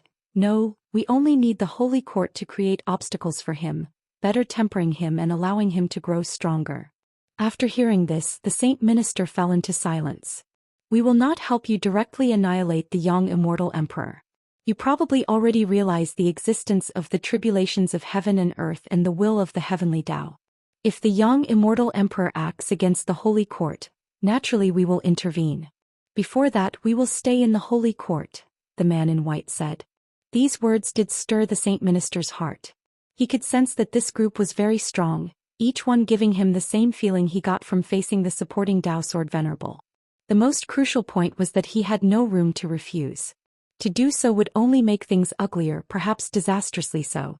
As the Saint Minister sighed inwardly, the silent destruction god Emperor raised his hand and from his palm flew a wooden rod. It was a red wooden rod with a curved top like a serpent. Apart from being brightly colored, it looked unremarkable. The silent destruction god Emperor spoke. "This rod is made of Dao wood and can grant you unparalleled strength as well as assist you in comprehending the great Dao. Consider it a gift for our first meeting." The Saint Minister started to speak, but the red rod suddenly flew in front of him. The immense pressure changed his complexion. He sensed the profound Dao intent within the rod and his eyes widened in shock. "Such a treasure." The Saint Minister looked at the silent destruction god Emperor and asked, Who exactly are you?" The face of the silent destruction god Emperor was shrouded in darkness, as if he were the most mysterious being in the world, and he responded, "The silent extinction domain was my creation and silent extinction is my name." The Saint Minister opened his mouth, his face etched with disbelief. In a valley, the immortal seeker sat beside a lake, gazing at the bright day sky, murmuring, "It seems that I still can't let go." "Whose chess piece are you?" Zhou Xian, who sat meditating in the middle of the lake, opened her eyes and glanced at him, asking, "Whom are you talking about?" "The one who created the Qi of annihilation. The divine emperor. Someone of his caliber is also a chess piece. Indeed, he's been tirelessly working for the bloodline of the Long clan. He's either being driven by someone behind the scenes or pressured by an even greater force. The waters of this world are becoming muddier, and when the heaven and earth Tao fruit appears, your pressure will only increase." With that said, the immortal seeker's face took on a teasing expression. Zhu Xian hummed, "The Daoist unique venerate skill you passed on to me is so powerful, and with my talent I'm not afraid." Chapter 520. Inheritance. The Thousand-Year Battle. The Daoist unique venerate skill is indeed formidable. If one can grasp its essence, dominating a corner of the great thousand world would not be an issue. However, this skill is not so easy to cultivate. the immortal seeker said nonchalantly as his thoughts lingered on the distant holy court. He knew very well how powerful the silent destruction god emperor was, and for that reason he felt the situation in the world was spiraling out of control. He was only a reincarnated being. He could not intervene in the workings of the heavenly Tao. His role was to assist others. But no matter how great the opportunity he provided Zhou Xian, for her to possess the strength to contend with the silent destruction god emperor before the change of the era was utterly impossible. After Zhou Xian mentioned the Daoist unique venerate skill, her confusion resurfaced. She asked, "What exactly is the origin of the Daoist unique venerate skill? In the process of cultivating it, I saw many figures. If they all practice this skill, do they belong to the same sect?" The immortal seeker looked at her and smiled. Not just anyone can cultivate the Daoist unique venerate skill. This skill is passed down in a single lineage, and I too have only received its technique, never having cultivated it myself. Zhou Xian pondered this after hearing his words. The immortal seeker stood up and said, "Continue with your cultivation. I'll step out for a bit." Zhou Xian did not inquire further but closed her eyes and continued to perceive the Daoist unique venerate skill. Even though she had regained her memories of Xianxia, her interest in the Daoist unique venerate skill remained. With her talent, comprehending the Daoist unique venerate skill still proved to be a struggle, which was enough to indicate the unfathomable depth of this skill. The arrival of the silent destruction god emperor and others did not change the overall situation of the world. Against the backdrop of strife between the Holy Court and Immortal dynasty, prodigies rose, and great cultivators who had been in seclusion for long periods broke through their limits, reaching higher realms, shaking heaven and earth. The number of living beings between heaven and earth dwindled, with cultivators moving toward the central region of the celestial spirit great world and mortal spirits fleeing to the edges. The number of mortals on the 9-spirit continent was increasing, leading to sects springing up like bamboo shoots after a rainstorm, and even demons began staking out their territories. The Daoist field of the beginningless, situated near the Qianquan sect, fortunately faced no trouble. On this day, Xianxia and 4 others came into the forest to meet an Exin. All 5 had successively reached the nirvana realm in cultivation, but they still acted with restraint in front of an Exin. They could never ascertain an Xin's cultivation level, so they believed her realm to be far above theirs. "A sect's main technique inheritance is missing?" an Exin asked, frowning. Xianxia's face showed a bit of awkwardness. He cleared his throat, braced himself and said, "Indeed, figures from the sea sects have appeared on the fringes of the mainland. They have deeper resources and are constantly recruiting mainland cultivators. Numerous families and prodigies in our Qianquan sect have been poached. Ultimately, the Qianquan sect lacks exceptional advantages." He felt there was no reason to come to an Exin, but recalling the thousands of years they had known each other and the familiarity that had grown, coupled with the urging from the higher-ups in the sect, they had no choice but to approach her. The Qianquan sect was no longer just their sect but belonged to 1,000,000 disciples. For the future of the sect, what was the harm in losing face? After all, Xianxia was prepared for the awkwardness of being rejected. Qing Meng followed up, "Senior, we dare not demand that you bestow upon us such an inheritance, but even just pointing us in the right direction would be appreciated." The other 3 echoed in agreement. The 5 of them had ventured out for 1,000 years, but within the entirety of heaven and earth, they were still at the bottom. Their cultivation techniques, spells, and divine skills were quite mediocre within the immortal Tao realm. An Exin quietly watched them, making them so ashamed that they wished they could shrink into the ground. Suddenly, an Exin pursed her lips in a smile and said, "I do indeed have an inheritance that suits you." At these words, the 5 of them looked up at her with surprise. An Exin raised her right hand and with a flick of her finger, 5 secret manuals appeared in her hand. The covers of these 5 secret manuals bore no titles, and within Xin's actions, Xianxia and his 4 companions exchanged perplexed looks. The techniques and divine skills of the immortal Tao realm were vast and boundless, definitely not something that could be contained within just 5 books. They dared not offend an Exin, however, and could only grumble in their hearts. "Choose one," an Exin said with a smile, feeling secretly thrilled. Was this what it felt like to pass on one's teachings? Before coming here today, her master had handed her the 5 secret manuals. She had been puzzled at first, but after Xianxia and his companions spoke up, She came to admire her master's foresight. This, Xianxia frowned, could a legacy be passed down in such a frivolous manner? An Xian raised an eyebrow, and Xianxia immediately stepped forward to draw a manual from her hands.